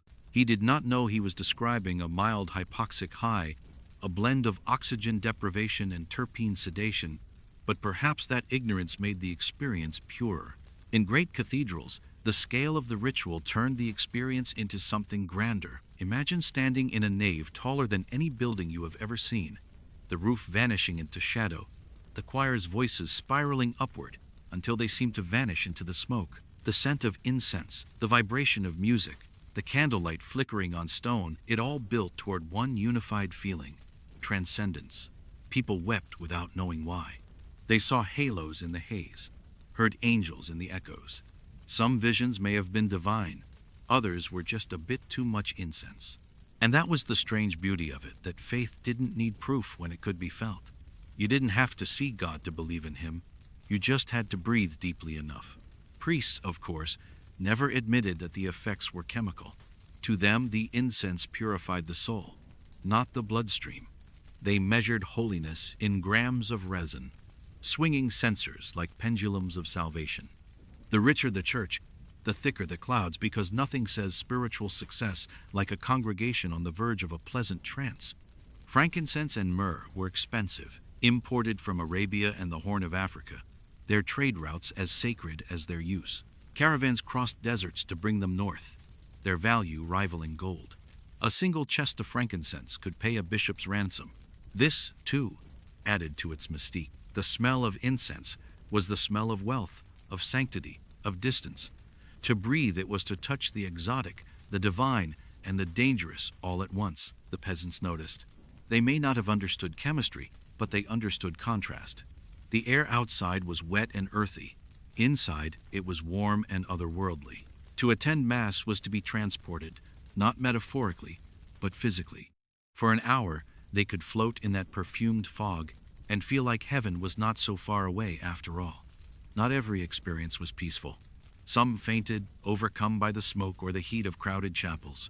Chroniclers record services where the incense was so thick that several of the faithful fell as though struck by God's invisible hand. The priest would declare it a miracle. The apothecary would have called it carbon monoxide poisoning.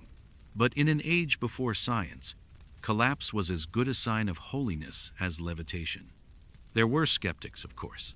Reformers complained that the church used incense to bewitch the simple, to replace true devotion with sensory excess. They drown the poor in perfumes, one preacher wrote bitterly, and call it prayer. He was not entirely wrong. The line between religious ecstasy and mild intoxication was one the medieval church walked with exquisite balance. Too little, and the Mass was dull. Too much, and the congregation started seeing visions of saints that weren't on the schedule. And yet, for all its artifice, incense worked. It made people believe. It made them feel. In a world where life was short, brutal, and full of reminders of death, the church offered something rare, not just salvation in the next world, but serenity in this one. The scent of burning resin, the rise and fall of voices, the soft golden haze. It was a sensory symphony that bypassed the mind and went straight to the heart. You can imagine the contrast. Outside, a muddy street, the stench of animals and unwashed bodies. Inside, the slow pulse of incense and light, the illusion of eternity. No wonder people went willingly, even eagerly, to be lost in it. The monks, in their quieter hours, understood this duality better than anyone. To them, incense was both a tool and a teacher. It reminded them that the body could be a doorway to the soul, that breath itself was sacred, even when clouded with smoke. There are accounts of certain orders experimenting with different blends, adding juniper for focus, lavender for calm, even henbane in rare and dangerous doses to induce visions of purity. That particular recipe was, unsurprisingly, banned, but it shows how easily devotion could slip into alchemy and faith into pharmacology. It's tempting to see manipulation here, the church, using chemistry to control its flock, but the truth is softer. No one was trying to deceive. The priests and monks inhaled the same smoke, felt the same weightlessness, and mistook it, as anyone might, for the presence of God. Their faith was sincere, their chemistry accidental. And maybe that's the quiet secret of all human devotion, that belief often begins where science ends. We want to feel something greater than ourselves, and sometimes it takes a little incense, a little music, a little magic of the senses to remind us that we can. Centuries later, when modern scientists analyzed ancient incense burners and discovered traces of psychoactive compounds, they were startled. But perhaps the monks would not have been. They might have smiled faintly and said, "Yes, of course. How else could we see heaven?" Even today, the smell of frankincense in an old cathedral can stir something wordless in the heart. It carries memory, longing, and that faint dizziness of faith. We breathe it in, and for a fleeting second, we understand what those medieval worshippers felt, that strange blend of awe and calm, of holiness and chemistry. And as the last curls of smoke rise toward the rafters, you realize something beautiful. For all our centuries of progress, we are still chasing the same feeling, that quiet, impossible closeness to the divine. Whether through prayer, art, or a breath of ancient perfume, we're still lighting the same fires, watching the same smoke drift upward, hoping that somewhere in that haze, heaven might be listening. Now, as the incense thins and the echoes fade, let's follow that smoke as it leaves the chapel and drifts into the open night toward the taverns and feast halls, where faith gives way to folly, and another kind of intoxication rules. For in the next chapter of our story, we'll drink from the medieval cup of ale and oblivion, where wine flowed like water, and sobriety was a sin few could afford. As the last curls of incense fade into the cold cathedral air, we followed the smoke east over the Crusader roads, across deserts and seas, to lands where the air itself seems to hum with poetry. Here, under warmer suns and slower skies, another form of transcendence was being brewed, not in censers or chalices, but in clay bowls lined with honey and devotion. This was the world of the Sufis, the mystics of Islam, where the soul's journey toward God sometimes began with a handful of green leaves and the soft laughter of men too enlightened to care about laws. They called it hashish, the pressed resin of the cannabis plant, concentrated and shaped into small brown cakes, soft as clay and fragrant as the fields they came from. In Europe, cannabis was little more than rope and medicine, but in the Islamic world, it became something far stranger, both sin and sacrament, vice and vision. Hashish was not smoked then, that habit would come later. In the Middle Ages, it was eaten, often with honey, fruit, or sweetened butter. The taste was earthy, bitter, and stubborn, but the effects were generous. Warmth in the chest, a softness of thought, and the curious feeling that the boundary between self and everything else had become pleasantly negotiable. The poets of Persia called it the green key, a door to insight, laughter, and sometimes disaster. The devout called it forbidden. The mystics, as usual, called it God. For the Sufis, those wandering dervishes of divine love, intoxication was not rebellion but revelation. They sought fana, the dissolution of the self, to lose one's identity in the infinite, to become, as one poet wrote, a drop that forgets itself and becomes the sea. And hashish, for some, was one of many roads to that sea.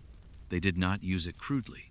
It was part of ritual taken before long nights of prayer or chanting, its warmth building slowly as drums and verses echoed through the room. The body swayed, the mind loosened, and what began as solitude became communion. Some Sufis described it as light spreading through the body, others as the taste of God himself, sweet and endless. One story told in Cairo in the 13th century, describes a dervish who, after eating hashish with honey, stood in the market laughing softly to himself. When asked why, he said, "Because I have just seen God in my soup, and he smiled at me." It was meant neither as blasphemy nor joke. To the Sufi mind, God was not hidden in heaven but present in everything, even in a bowl of lentils. Hashish, they claimed, merely helped the eyes see what was already there. The authorities, of course, were less amused.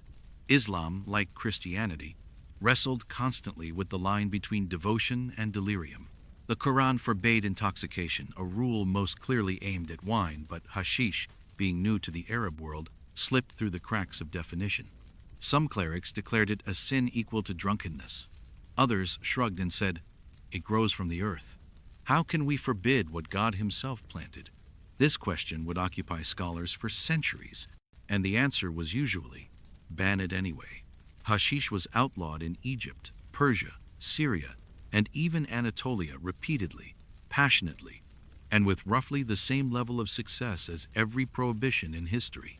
Each sultan, it seemed, took a turn at eradicating it, only to find that by the time his decree reached the next town, half his soldiers were laughing under the influence of the very thing he'd banned. The irony, of course, was that the more it was condemned, the more it was used.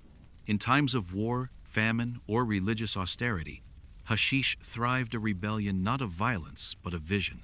While rulers built palaces and scholars debated law, peasants and poets gathered quietly in courtyards, breaking small lumps of resin into honey and sharing the spoon like communion. The laughter that followed was soft, harmless, and faintly holy.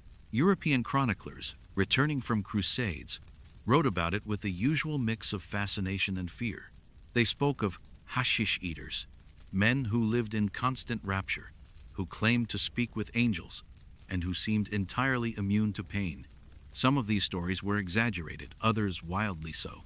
The most famous myth, of course, was the one that gave us the word assassin. According to legend, a sect of killers known as the Hashishin were given hashish by their leader, the Old Man of the Mountain, to experience paradise before death.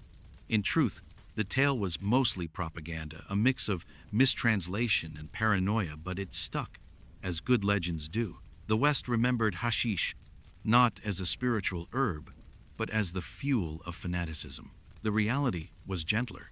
In the Sufi lodges of Persia and Cairo, hashish was not a tool of violence but of contemplation. It was a humble sacrament, taken to still the body and free the mind from ego. As the poet Hafiz wrote, "I have learned more from a single sip of sweetness than from 1,000 sermons." To the mystics, intoxication was not escape, it was arrival. Imagine it. A small room lit by oil lamps, the air thick with spice and music.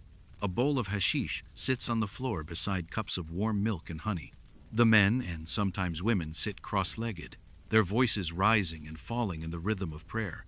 The chanting grows faster, the drums deeper, until it feels as if the walls themselves are breathing.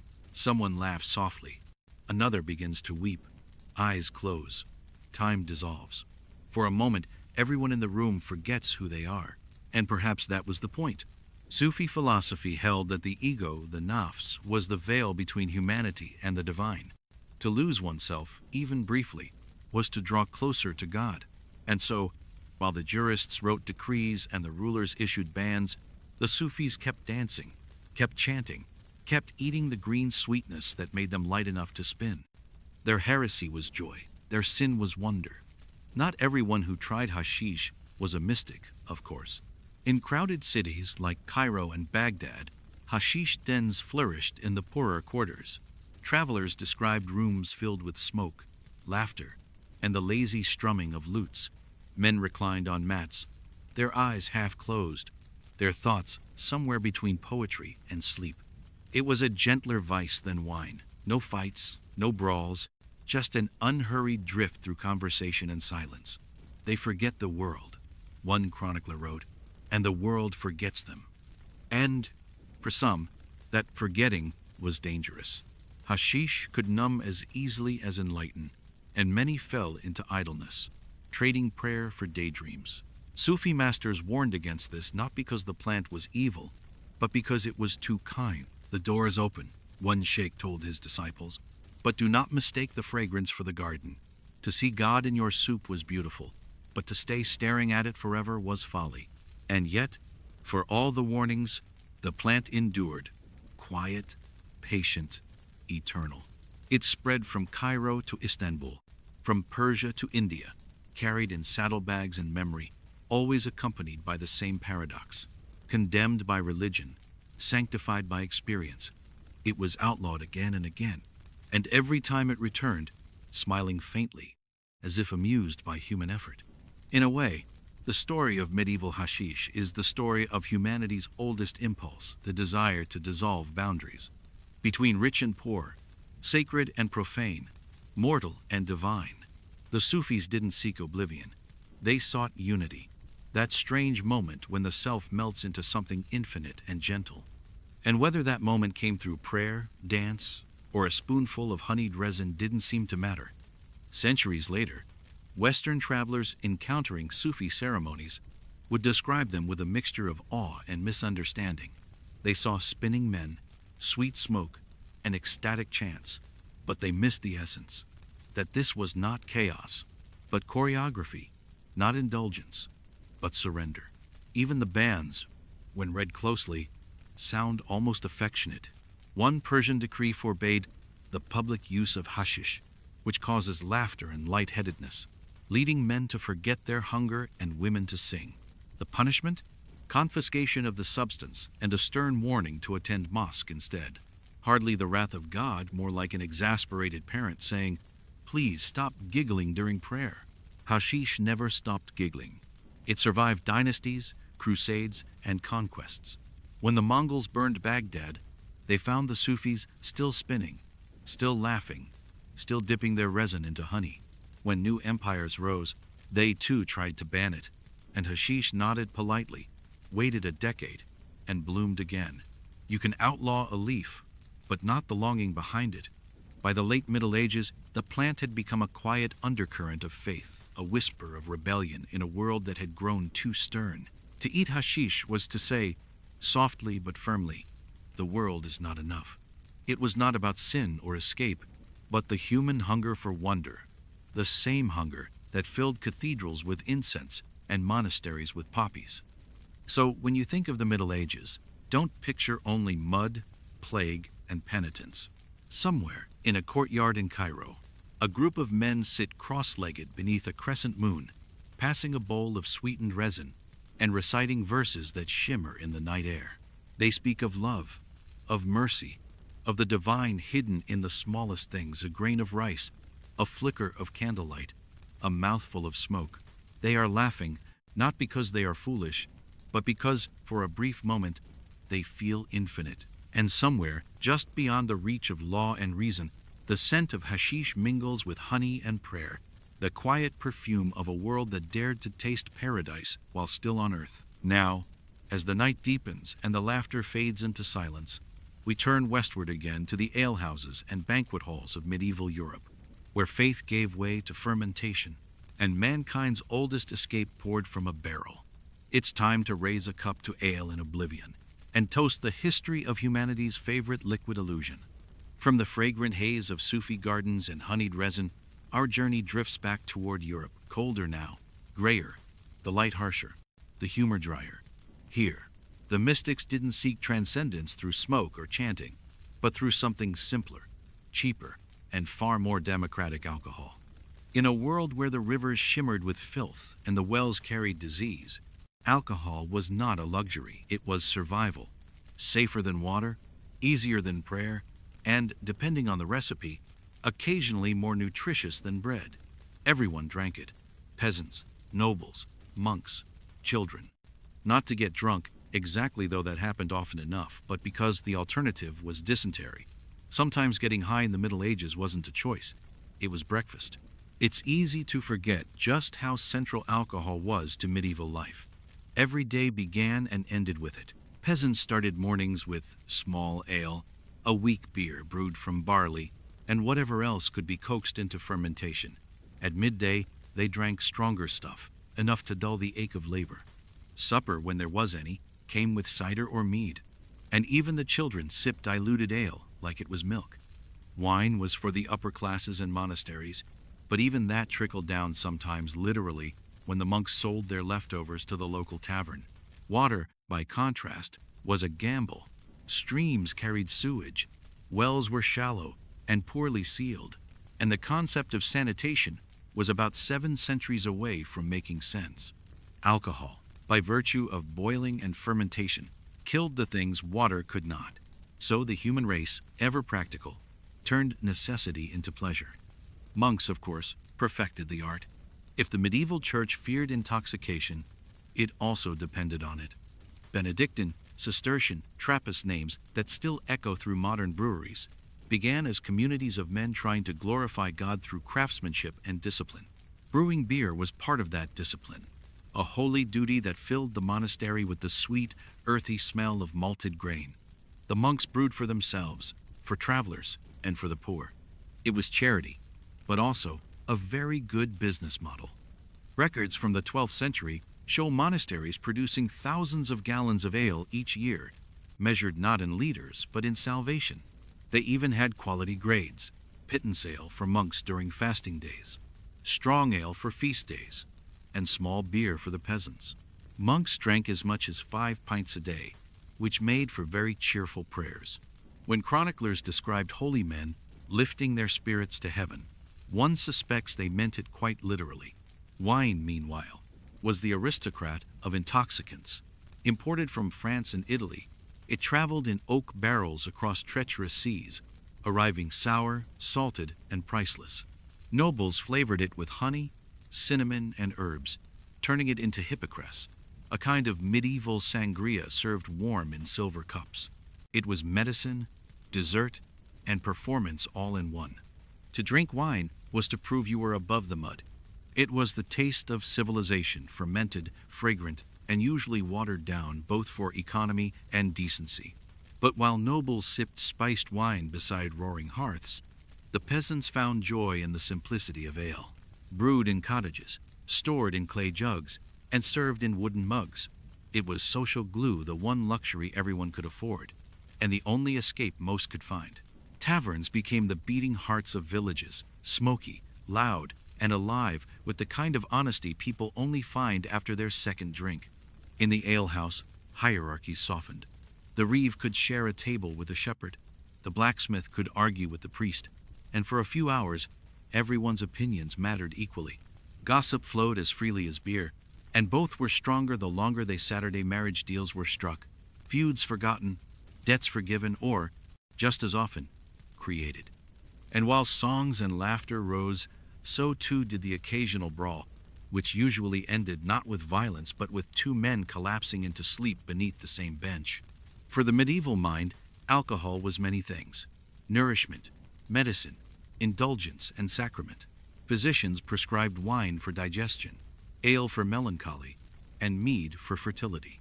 One popular 13th century medical text, the Tequinum Sanitatis, recommended moderate drunkenness to purge bad humors and cheer the heart.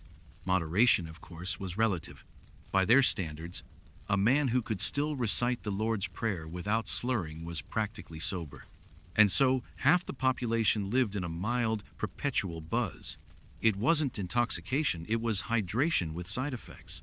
The working poor could scarcely afford to be drunk. The nobles, on the other hand, seemed to view inebriation as proof of good breeding. Chroniclers tell of banquets where guests drank until they fell asleep on their trenchers, their hair soaking in gravy, and servants quietly cleared the table around them. To dine in the Middle Ages was to perform excess. Tables groaned under roasted swans, pies of songbirds, towers of sugared almonds, and through it all, wine flowed endlessly, golden or red, sweet or sour. Toasts were made to saints, to kings, to the host's beard, to anything that came to mind. The point was not celebration, but surrender to food, to drink, to the moment.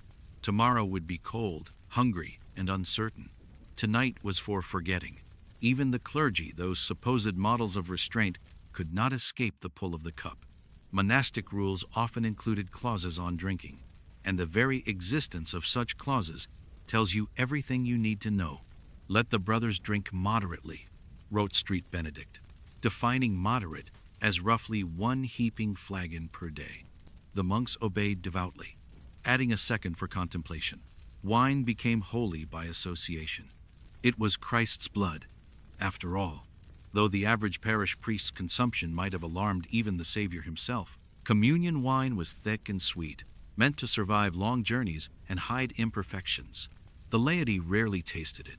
The priests, however, were obliged to finish what was blessed. Many a sermon began with fervor and ended in slurred Latin. In a way, alcohol was the most democratic of medieval drugs. Unlike belladonna or hashish, it wasn't restricted by class, gender, or courage. It required no rituals, no recipes, no witchcraft, just patience and yeast. You could be a knight or a shepherd, a nun or a thief, and still end your day the same way, with a wooden cup raised toward the fire, thanking God, vaguely, for another chance to try again tomorrow. But if alcohol was medicine, it was also metaphor.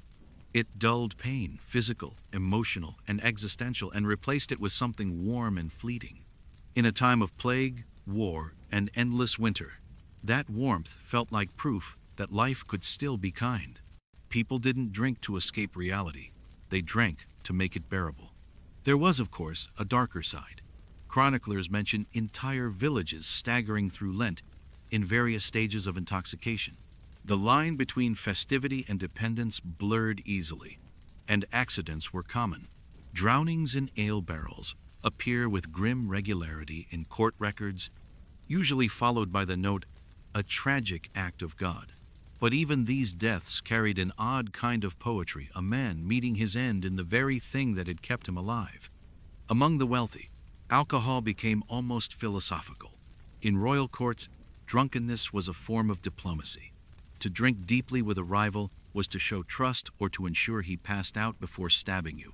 King Edward IV of England was known to conduct negotiations over several gallons of wine, often concluding them with promises he forgot by morning. The monks chronicled such events with weary amusement. The king was full of both faith and wine, and his mood was generous. For women, too, drink held complicated meaning. Aloes, female brewers, were common across Europe, and their craft was both domestic and defiant. Brewing was one of the few trades open to women, and many ran taverns or supplied local monasteries. Their success, predictably, attracted suspicion.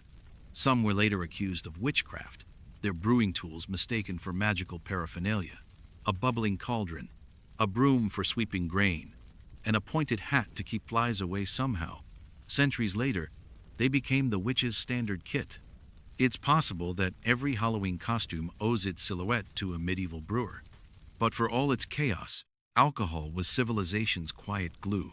It softened hunger, cured boredom, and gave language to joy. It was the background hum of daily life, the one constant in a world defined by uncertainty. In taverns, monasteries, and courts alike, the clinking of mugs was the sound of being human, fallible, foolish, and unashamed.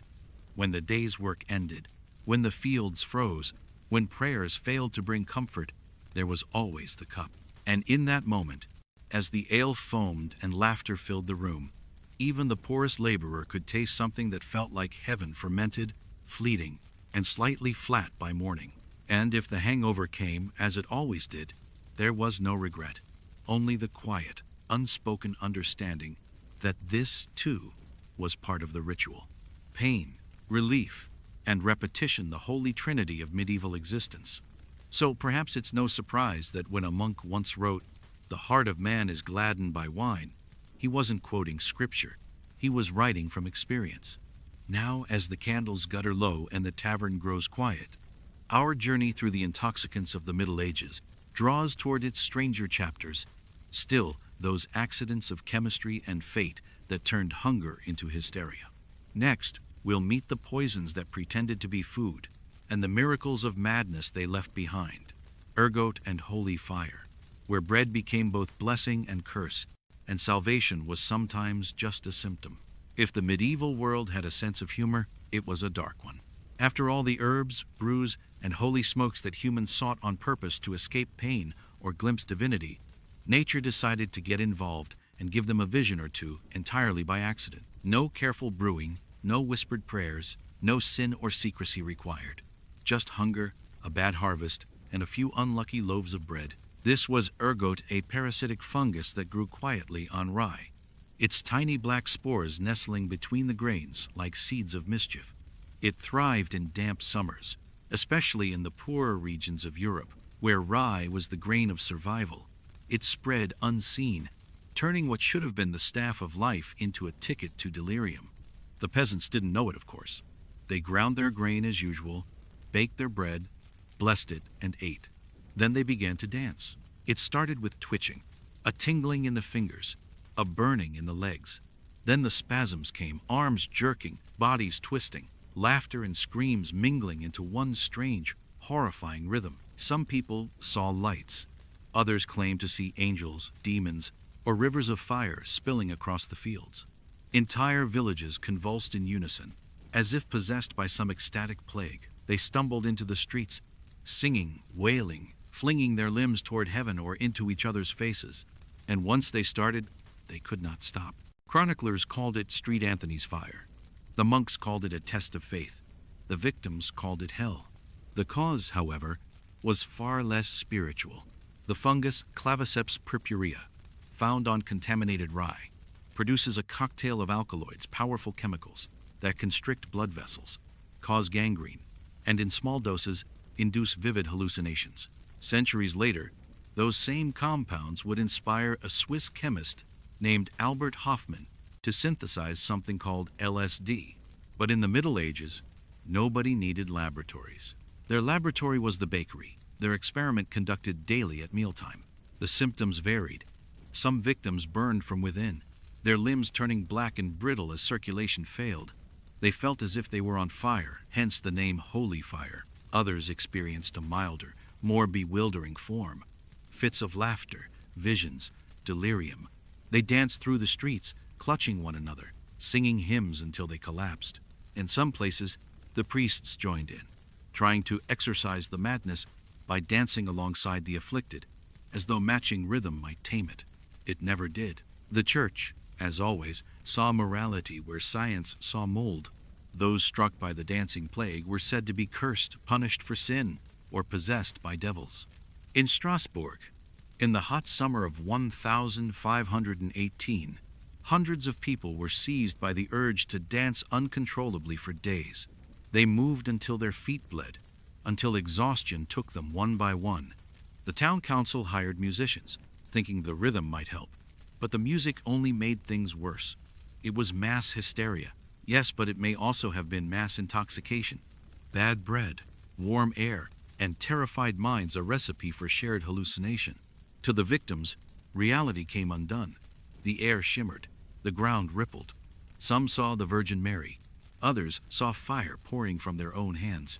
A few wandered into rivers to cool their burning skin and never returned. There are even reports of entire processions marching through towns, half prayer, half madness, barefoot and trembling. And then, just as suddenly, it would pass. The fever burned itself out. The afflicted awoke days later, weak and dazed, with little memory of what had happened. The survivors believed they had been touched by God or cursed by witches. No one suspected the culprit was still sitting on their pantry shelf, disguised as bread. Ergot was cruelly democratic. It cared nothing for class. Peasants ate it in porridge, nobles in pastries, monks, those meticulous bakers of Europe, sometimes fell victim to a grim irony for men whose daily bread was supposed to represent the body of Christ. Imagine the confusion in a monastery refectory where half the brothers are speaking in tongues and the other half believe they can see angels hovering over the soup. Some monasteries dedicated to St. Anthony began to specialize in treating the afflicted. The Order of Hospitallers of St.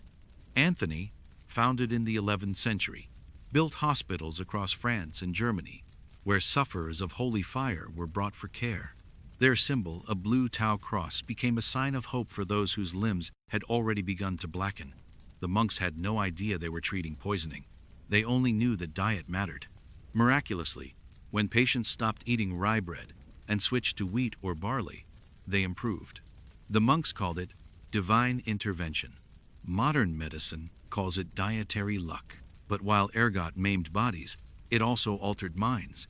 Those who survived sometimes reported visions euphoric, terrifying, or both. They spoke of bright lights, celestial music, and sensations of floating outside their bodies. They described encounters with saints, animals that spoke, or landscapes shimmering with impossible colors. It was the Middle Ages accidental LSD trip, administered not by chemists, but by the cruel generosity of fungus. And yet, amid the horror, there was wonder. Chroniclers wrote that some victims, after recovering, became deeply spiritual, convinced they had glimpsed heaven or hell. Pilgrims began flocking to shrines of St. Anthony, praying not just for healing but for the visions themselves. The line between faith and fever blurred completely. The phrase, "to dance with death," may well have come from these outbreaks.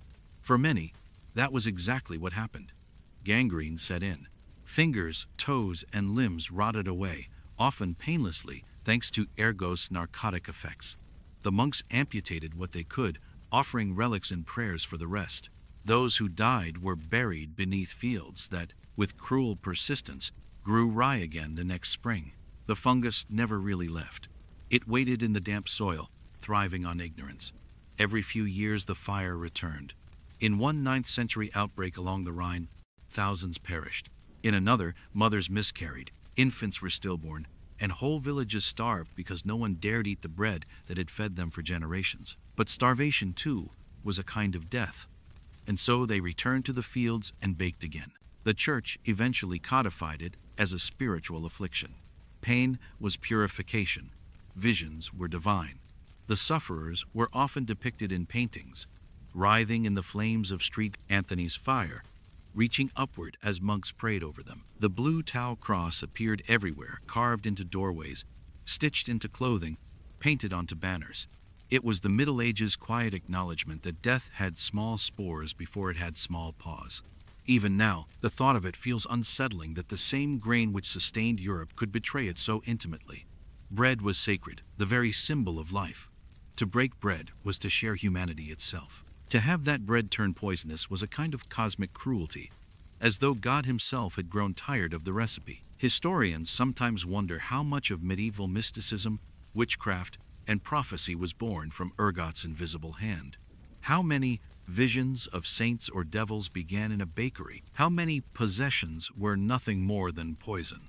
The witch trials of the 16th and 17th centuries, some argue, may have been fueled quite literally by contaminated bread. Villages where hysteria broke out often bordered rye fields. Witnesses described convulsions, hallucinations, and flying sensations remarkably similar to the effects of ergot. The devil's work, they said. The devil's fungus, history suggests. But the Middle Ages didn't need chemistry to explain madness. It needed meaning. Every fever was a test, every pain a lesson. The idea that sickness could come from something as mundane as mold was almost insulting. It robbed suffering of its sanctity. So they kept their faith and ate their bread. And sometimes, faith itself began to glow and ripple like a hallucination. In a way, ergot was the perfect metaphor for the age. Something beautiful gone wrong. Something necessary turned cruel. It punished hunger with visions, devotion with decay, and yet it also gave birth to strange miracles. Out of agony came art-illuminated manuscripts showing fiery limbs and radiant saints, paintings that glowed with the feverish light of redemption. Even madness, in the Middle Ages, was made holy. Imagine then, a winter night in a small European village, the snow pressing against the shutters, the hearth fire dim. A family sits around a wooden table, breaking bread. The loaf is dense, dark, and steaming, fragrant with the smell of rye. They eat in silence, grateful for warmth, unaware that the bread itself is watching. Hours later, the dreams begin soft at first, then brilliant, then terrifying. The mother wakes to find her hands glowing, her skin crawling with invisible light. The father shouts, the children laugh, the walls seem to breathe. Outside, the wind howls like a choir. By dawn, half the village will be in the street, singing, praying, burning with invisible fire. By dusk, the survivors will whisper that they saw angels in the snow. And somewhere, under that same snow, The fungus sleeps again, patient, invisible, eternal. Perhaps that is the strange poetry of history, that sometimes the most transformative visions come not from revelation, but from rot. Now, as the fever fades and the bread grows cold, we step away from disease and delirium towards something gentler, the strange, sweet intoxication of love itself. For in the next chapter, hearts too had their potions, aphrodisiacs, charms, and dangerous promises, the medieval art of love potions and lust elixirs, where desire was brewed as carefully as sin. After the dancing fires of ergot faded into the night, one might think nature would grant humanity a reprieve, a season of calm, a break from hallucinogenic surprises. But nature, as the Middle Ages knew too well, loved mischief. And just when people began to suspect that the madness of the world came only from their own crops or their own sins, something smaller arrived, humming through the air on golden wings. Bees. They were supposed to be innocent tiny priests of the natural order, devoted to labor, light, and sweetness. Monks admired them, poets adored them, and theologians saw in their perfect hives the very image of heaven's harmony, each bee dutiful, industrious, and chaste. But even holiness, it turns out, has its hazards, because in the misty mountains of Anatolia, some bees were not so pious. They had found a flower that could make the world tilt sideways, and from it they brewed honey that made men dream, tremble, and sometimes die. The locals called it Delibal mad honey. It looked innocent enough, amber red, with a faintly bitter fragrance. But within its sweetness lurked a neurotoxin, a gift from the rhododendron blossoms that grew wild along the Black Sea. These flowers, painted in heavenly pinks and purples, produced nectar laced with granotoxin, a compound that confused the heart, slowed the breath, and opened the door to strange visions. The bees, immune to its effects, carried it home and turned it into liquid hypnosis. To the people of Anatolia, this was nothing new. For centuries, they'd known that certain patches of mountain honey were different, too much, and the heart faltered, just enough, and the world softened. They treated it with reverence, the way monks treated wine, sacred in moderation, deadly in excess. Used properly, it was medicine, a cure for high blood pressure, stomach pain, and melancholy. Used poorly, it was a one-way conversation with eternity. The ancient Greeks knew it too. In fact, the first great mad honey incident happened long before the Middle Ages, and it was less mystical than murderous. Around 67 BCE, when the Roman general Pompey was marching through Anatolia, his soldiers encountered rows of honeycombs left temptingly by the roadside. Starving and unsuspecting, they devoured it. Within hours, the legion was writhing on the ground, dizzy, vomiting, hallucinating, their limbs shaking uncontrollably. The local king, Mithridates VI, chose that moment to attack. It was, in history's long and tragic record, the only known instance of a battlefield lost to bees. Centuries later, the honey kept its reputation.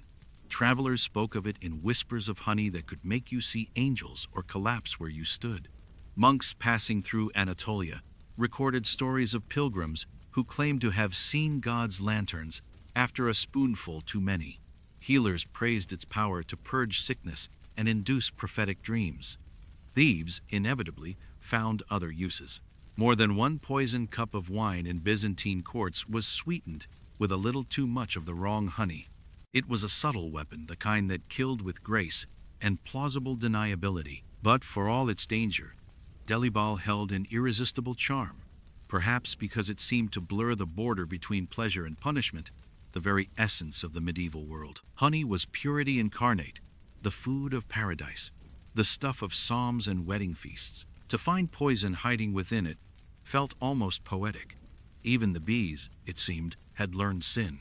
Medieval chroniclers, fascinated by natural wonders, wrote about the Anatolian honey with equal parts awe and fear.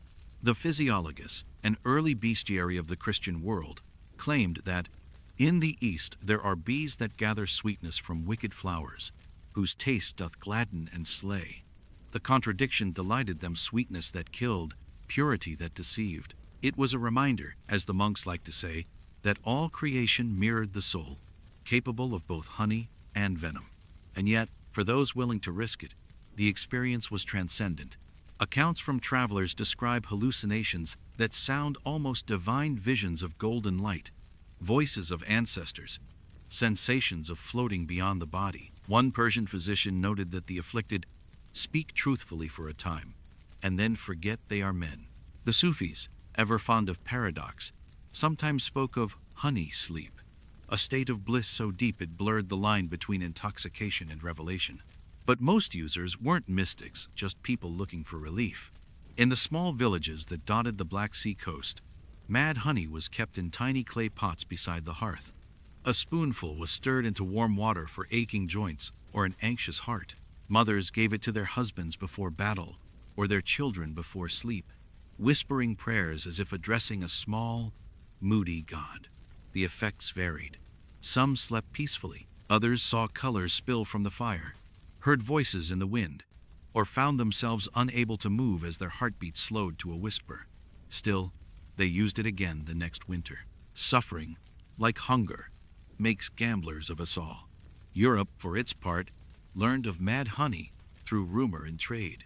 Merchants brought small jars westward along the Byzantine routes, selling them to nobles as exotic luxuries, a treat from the east, said to cure melancholy and stir desire. Apothecaries labeled it melum mirabile, miraculous honey. Physicians mixed it into elixirs and called it the nectar of insight. They didn't understand what made it work, but that was hardly unusual. Most medieval medicine was guesswork written in Latin. What mattered was the effect, and Delibal delivered one. It appeared in prescriptions for melancholia, that ancient cousin of depression, and for weakness of the spirit. Monks, never far from a loophole, even used it to enhance meditation, claiming it made the psalms sound closer to heaven. That it also made the walls shimmer, and the floor tilt was, presumably, a bonus. But honey is a tricky thing to moralize. It was mentioned repeatedly in Scripture as a symbol of divine abundance, a land flowing with milk and honey. To condemn it felt blasphemous. So the church didn't ban mad honey, it simply refused to acknowledge it. Silence, after all, was safer than contradiction. In the countryside, though, people understood it intimately. Folk healers passed down recipes for salves, tonics, and vision drafts made with small amounts of the honey. Shepherds swore by it for snake bites, midwives for childbirth pains. Some used it to speak with the dead, others to sleep without sorrow. It became the poor man's miracle, the peasant's answer to the monk's wine, and the scholar's hashish, sweet, local, and occasionally fatal. And yet, beneath all the superstition, there was science. Modern researchers would later confirm that Anatolia's rhododendrons, particularly Rhododendron ponticum, contain granotoxins that act on the heart and nervous system, inducing dizziness, euphoria, and, in larger doses, collapse. The same compound still poisons the occasional adventurer today, though most recover with rest and regret. But in the Middle Ages, survival was evidence of divine favor, and so the honey's reputation only grew holier. There's something oddly tender about it, the image of bees, those tiny chemists of paradise, gathering poison with perfect innocence. They didn't mean to create madness. They were simply doing what they always did, transforming the world's chaos into something golden and sweet. The danger was ours to discover, our burden to misunderstand, and perhaps that is why the story of mad honey feels almost symbolic. The Middle Ages distilled into a spoonful, beauty and peril intertwined, knowledge mistaken for faith, a sweetness that burned. Picture it, a mountain village, spring in full bloom. The hives hum in the sunlight, their combs heavy with amber nectar. A beekeeper, old and sunburned, scoops a taste from the comb and smiles that faint bitterness on the tongue. Familiar, thrilling. He brings it home, offers it to his guests after supper. They dip their bread, lick their fingers, laugh at the strange warmth rising in their chests. The candles flicker. The room seems softer. Someone sings a hymn they half remember. Another swears he sees a saint hovering just above the table. No one feels afraid. For a few moments, the world feels both sharper and kinder. And then, perhaps, one of them slumps quietly against the wall, heartbeat fluttering like a moth. The others rush to help, praying aloud. By morning, he wakes, dazed but alive. convinced he has seen heaven or something close to it. The jar of honey remains on the table, glinting innocently in the morning light. Even the bees were in on it. The Middle Ages, it seems, were never short of accomplices in humanity's endless search for transcendence. From monks and mystics to fungi and flowers, everything conspired to blur the border between the real and the divine. And yet, for all the danger, for all the fevers and visions, people kept reaching for it, a taste of something beyond their hunger. And now, as we leave the mountains of Anatolia behind, the sweetness fades, replaced by the sharp scent of smoke and spirits. For our journey next takes us into the flickering warmth of taverns and feast halls, once more to the ale and the absurd, where laughter and lunacy poured from the same barrel, and the line between celebration and sin was only as steady as the drunk holding the cup. As the taste of mad honey fades and the hum of bees dissolves into memory, we return to the shadowed heart of the Middle Ages, where faith and fear slept side by side, and knowledge, especially in the wrong hands, could burn you alive. Yet in that darkness, in the smoky corners of cottages and the cold edges of forgotten forests, there were still people who understood the earth. They didn't wear crowns or robes, and they didn't write their wisdom in Latin. They kept it in their hands, in their memories, in the smell of crushed herbs and damp soil. They were the wise women, the midwives, the healers, the cunning folk. They were the reason anyone survived the Middle Ages at all. History has not been kind to them. Later centuries would call them witches, heretics, or servants of the devil. But before the fear came, they were simply necessary. In a world without hospitals, without antiseptic or anesthesia, they were the only medicine most people would ever know. And their laboratories were the hedgerows, the gardens, the woods. To understand them, you have to imagine their world. Villages without doctors, roads too dangerous to travel, winters that killed the weak, and summers that starved the strong. The nearest monastery might be 2 days away, and its monks more interested in your soul than your fever.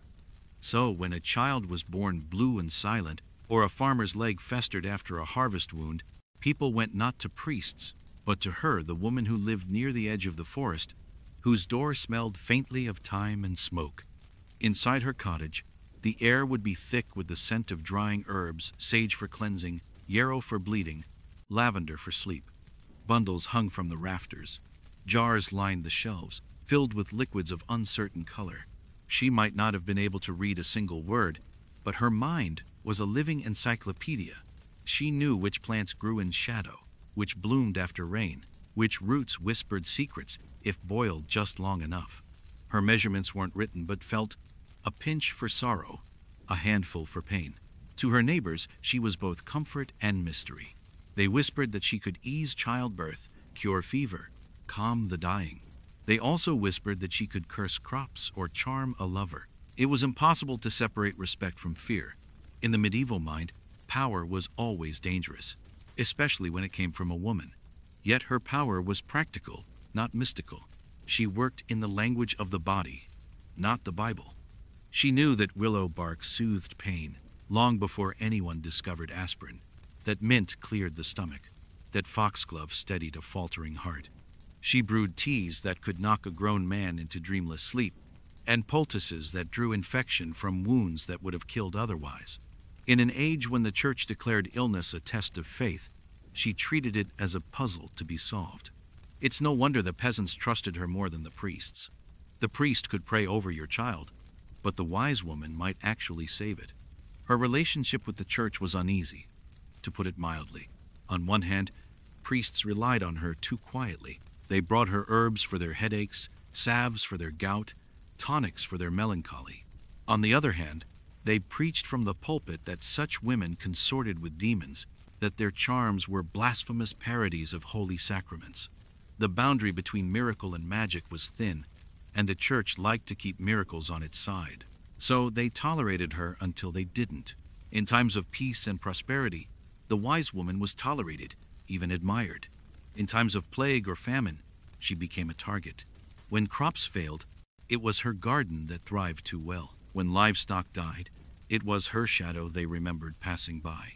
Misfortune needed a face, and she, by existing outside the rules, fit perfectly. Many died not for crimes committed but for knowledge possessed. Still, they persisted, because without them the villages would have withered. Midwives alone were indispensable.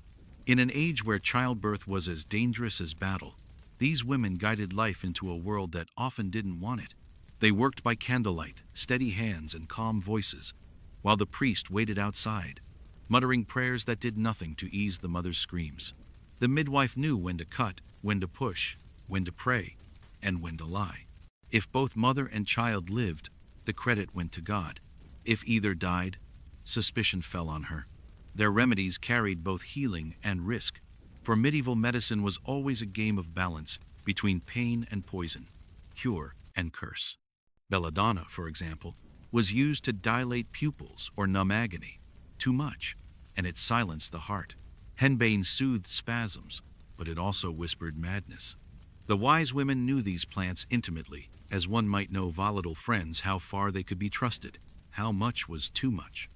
They gathered them at dusk, muttering old words not because they were spells, but because memory clings better when spoken aloud. And yet, to the frightened eyes of the faithful, it looked like sorcery. The church, of course, had its own medicine monastic herb gardens, compendiums copied from Galen and Hippocrates, but it worked on theory, not touch. The wise women worked on instinct, on observation. When a fever rose, they saw it in the eyes, the skin, the breath. When madness came, they heard it in the rhythm of the voice. Their science was oral, feminine, and dangerous precisely because it worked. By the late Middle Ages, this knowledge became a crime. As the witch hunts gathered fire in the centuries that followed, the image of the healer blurred into the caricature of the witch. Her mortar and pestle became instruments of dark art. Her broom, once used for sweeping herbs in the rafters, became the witch's absurd vehicle. Her cat, the mouser that kept vermin from her stores, became a familiar spirit. It was easier to destroy what one feared than to understand it. But if you look closer, beneath the hysteria, you can still see the truth. These women were the keepers of continuity. They held the memory of generations in their minds and hands. Their craft wasn't rebellion, it was resilience. In a world where most people died from infection, childbirth, or starvation, they preserved the fragile thread of survival through knowledge older than kings. Even when they were condemned, their influence endured. Physicians borrowed their remedies and Latinized their recipes. The church absorbed their herbs into its own pharmacopoeia, calling them miraculous once they were stripped of feminine origin. The healing arts of Europe, from the apothecary to the modern doctor, are in quiet debt to those nameless women in cottages who refused to forget what the earth could do. There's a strange beauty in imagining them not the crone of folklore, but the woman at her table, sorting roots by candlelight. The winter wind scratches at the shutters. The fire hisses softly. Outside, the village sleeps. Inside, she crushes dried leaves with a stone, mixing them with honey, murmuring to herself. Not an incantation, not a prayer, just memory. The human voice reminding itself what it knows. Tomorrow, someone will knock on her door. A mother with a sick child, a shepherd with an infected hand, maybe even a priest pretending it's for a friend. She'll smile faintly, ask questions no doctor would bother with. What did he eat? How does he dream? And hand them a small jar smelling of mint and mercy. She'll tell them to drink by moonlight, not because it matters, but because ritual gives comfort. And they'll go, believing in her more than in heaven. When she dies, they'll bury her quietly, her garden overgrown, her name unrecorded. The priest will bless the ground, the villagers will whisper, and someone will say she was strange but kind. Years later, when another healer rises, they'll say she's her descendant or her ghost. And in a way, she is, because the wise women never truly vanished. Their craft changed names, their herbs changed jars, but their spirit persisted in the nurses of plague houses, in the herbalists of the Renaissance, in every woman who learned that compassion is its own form of power. The Middle Ages like to tell itself that wisdom came from God and authority from men. But in the quiet spaces between both, these women tended the sick, birthed the future, and spoke softly with the language of leaves. They weren't witches. They were survival wearing an apron. They were science in exile. They were love disguised as medicine. And even now, When we read the margins of medieval manuscripts and find small, careful notes in a woman's hand, mix with honey. For fever, give gently. We hear their voices still, whispering through time. In the end, the wise women of the Dark Ages were the true alchemists. Not because they turned metal into gold, but because they turned fear into hope and dirt into healing. And as the centuries darkened further, when suspicion flared into flame, it was their memory that smoldered beneath the ashes, waiting, as wisdom always does, to grow again.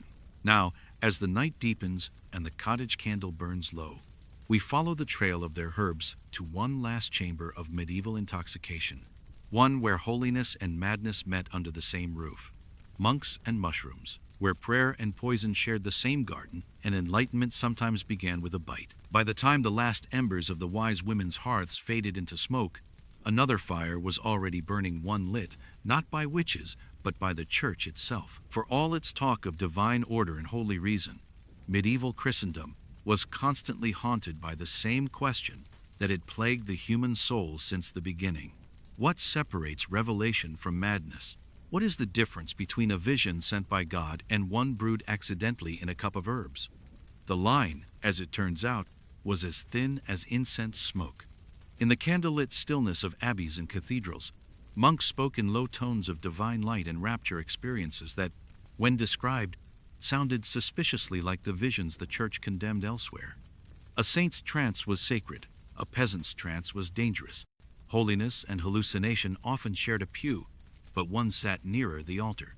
For the church, control over spiritual experience was as vital as control over the soul itself. God could reveal himself through prophets, saints, and clerics, all men of the cloth, all under supervision.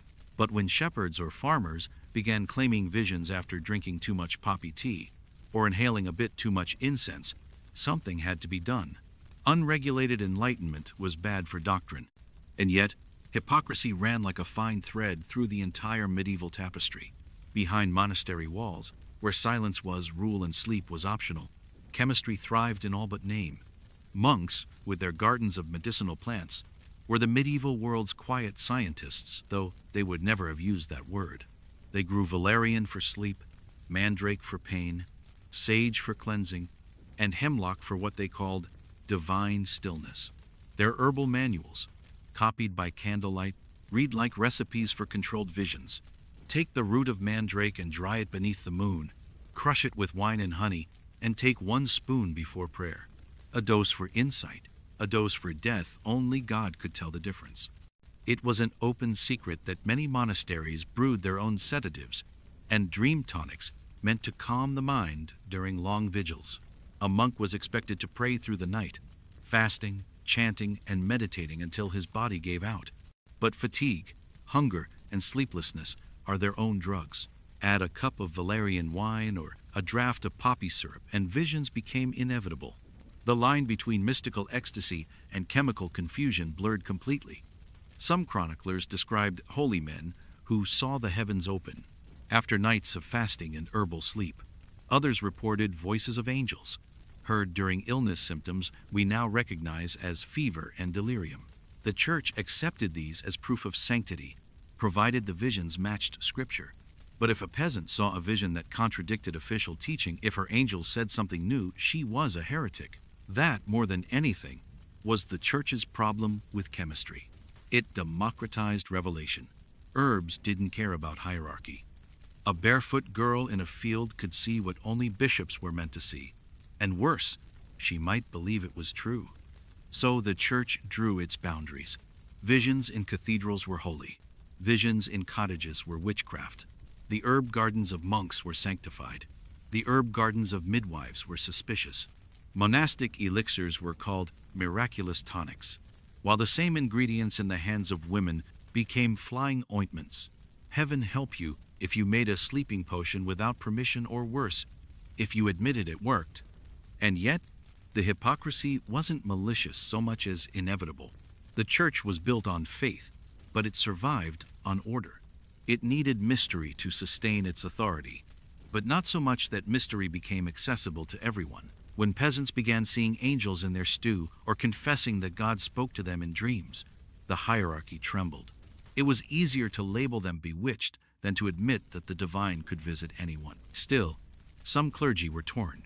The records of the Benedictines and Franciscans reveal a quieter, humbler curiosity about the natural world. In the scriptorium, between copying psalms and sermons, monks annotated herbals with personal notes. This plant softens grief. This brew brings warmth to the mind. Best taken before prayer. They were not alchemists seeking gold. They were men searching for gentleness, the chemistry of peace in an age of fear. In the cloister, a brother might whisper that valerian eases sorrow, or that poppy wine brings the soul near to God. These were acts of compassion, not rebellion. They knew that even the devout needed rest. And if rest came from the root of a plant rather than a verse of scripture, well, perhaps God had hidden his mercy in the soil. But the church's upper ranks, the theologians, inquisitors, and bishops, saw danger in the idea that God could be found in a cup or a leaf. To them, the natural world was temptation disguised as beauty. Every herb had to be named, categorized, and moralized. Plants that healed were gifts of heaven. Plants that clouded the mind were whispers of the serpent. It was a convenient division, though nature never followed it. So suspicion grew.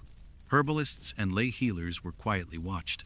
The Book of Penitence warned against women who brew herbs for laughter or sleep.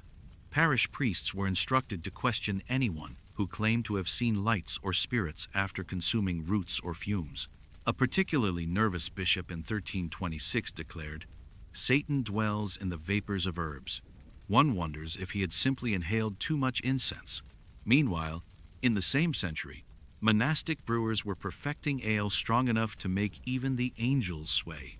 Beer was, after all, safer than water, and an excellent aid to contemplation. The monks called it liquid bread, but it was as much chemistry as theology, the divine art of fermentation. They measured time by the bubbling of vats and the scent of hops. The irony was almost divine. The church that condemned intoxication had become Europe's most reliable supplier of alcohol. In those quiet contradictions lay the soul of the Middle Ages, faith and fear, side by side, curiosity cloaked in obedience. Even the greatest mystics walked that line. Hildegard of Bingen, the 12th century abbess and visionary, wrote passionately about her divine revelations, the living light that opened my heart. She also wrote volumes on herbal medicine, describing how fennel, sage, and hyssop cleanse the spirit. The church canonized her for her visions and politely ignored the chemistry. Perhaps the most telling example was how the church handled madness. When a person began to hear voices or see visions, priests were sent to exorcise demons. But when the same symptoms appeared in a monk, they were called holy suffering. The afflicted brother would be sent to the infirmary, given sedative herbs, and told to rest. When he recovered, his visions were recorded as revelation. It was theology by double-standard compassion for the cloistered, condemnation for the common. And yet, the church's fear was not entirely irrational. Herbs could kill as easily as they could heal. Too much henbane, and you saw hell instead of heaven. Too much mandrake, and you never woke again. The problem wasn't just moral, it was practical. A world without chemistry understood chemistry only through disaster. So the church wrapped caution in faith and called it doctrine. Still, the line between divine and delirious never truly held. Even the most obedient monks sometimes drifted into strange ecstasies during long nights of chanting and fasting. There are records of brothers found wandering the cloister gardens at dawn, claiming to have spoken with saints, their eyes wide with something both holy and haunted. The abbots called it God's visitation. Modern historians might call it sleep deprivation and valerian tea. But to them, it was real. And, in a way, it was beautiful. Because beneath the fear, the hypocrisy, the desperate need to control, lay something genuinely human, the yearning to understand what it means to touch the infinite. Whether through prayer, herbs, or exhaustion, they all sought the same thing, a glimpse of meaning in a world that offered too much pain and too little explanation. So the church's war with chemistry was never truly a war. It was a negotiation between heaven and earth, between mystery and management. And sometimes, it ended not in fire, but in quiet compromise. The monks kept brewing their tonics, the peasants kept boiling their herbs, and everyone pretended that faith alone was responsible for whatever came next. Perhaps that's the truest image of the Middle Ages. A monk stirring a pot of poppy wine while reciting the Psalms, convinced that what he's doing is not science but prayer. Or a peasant woman whispering blessings over a sleeping child, believing her potion works because she has faith, when in fact it works because she has knowledge. Between faith and fear, the two sides mirrored each other, both trying to heal, both trying to believe, both afraid of what they didn't understand. And if heaven looked kindly on them, perhaps God smiled, too amused that his children were arguing over the difference between miracle and molecule, when both, in the end, were part of the same creation. Now, as the bells of midnight toll across the cloister and the last candles flicker low, we near the story's quiet close the reflection that all of history's madness, its faith and folly, were simply different ways of reaching for the same light. For in the final telling, every potion, prayer, and vision returns to one truth. Humanity has always been chasing the divine, whether through smoke, wine, or dreams. And so, the long night of the Middle Ages comes to a close, not with fire or fury, but with a thin curl of smoke rising into the dawn. What began in the herbal gardens of monks and the secret kitchens of wise women fades now into silence, leaving only the faint scent of poppy, wine, and candle wax. The irony of history is that no one in those centuries set out to rebel. They weren't chasing sin or pleasure or enlightenment for its own sake. They were chasing peace, the soft mercy of sleep, a moment without pain, the illusion of warmth on a cold morning. Every sip, every root, every whispered prayer was a small act of survival. In a world that could take everything, they still searched for something gentle, something that made being alive a little less unbearable. We like to look back at them with a kind of amused pity, these medieval dreamers stirring their tonics and muttering charms. But really, they were not so different from us. Today, we call it wellness, mindfulness, self-care. We drink teas for calm, take pills for focus, light candles for comfort. We trade their apothecaries for pharmacies, their prayers for playlists. Different jars, same longing, the same quiet human ache to feel better, to feel whole, if only for a breath. And perhaps that's what makes their story beautiful. Not the madness or the magic, but the hope inside it. They lived in a world that never promised safety, and yet they kept searching for light in herbs, in hymns, in honey, in hallucinogens. The church prayed for heaven. The peasants mixed it in a bowl. The monks found it in smoke. And through them all runs the same thread, the stubborn, tender refusal to stop hoping that the world, or at least the mind, could be made kind again. Now the torches are out. The herbs are spent. The monks sleep in their cloisters. The wise women rest beneath their gardens, and the saints perhaps still smile in the haze.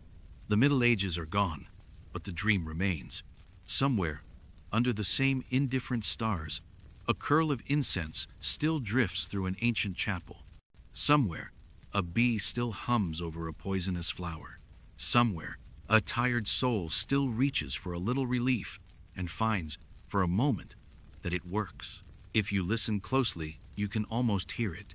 The soft crackle of a hearth, the sigh of a monk turning in his sleep, the whisper of wind carrying the last traces of smoke. And as that smoke fades into the night, so does our story. If you enjoyed tonight's little historical trip, this quiet wander through herbs, saints, and small miracles, don't forget to like, share, and subscribe. And maybe, when you close your eyes tonight, dream kindly. The Middle Ages might be over, but the longing for peace is timeless.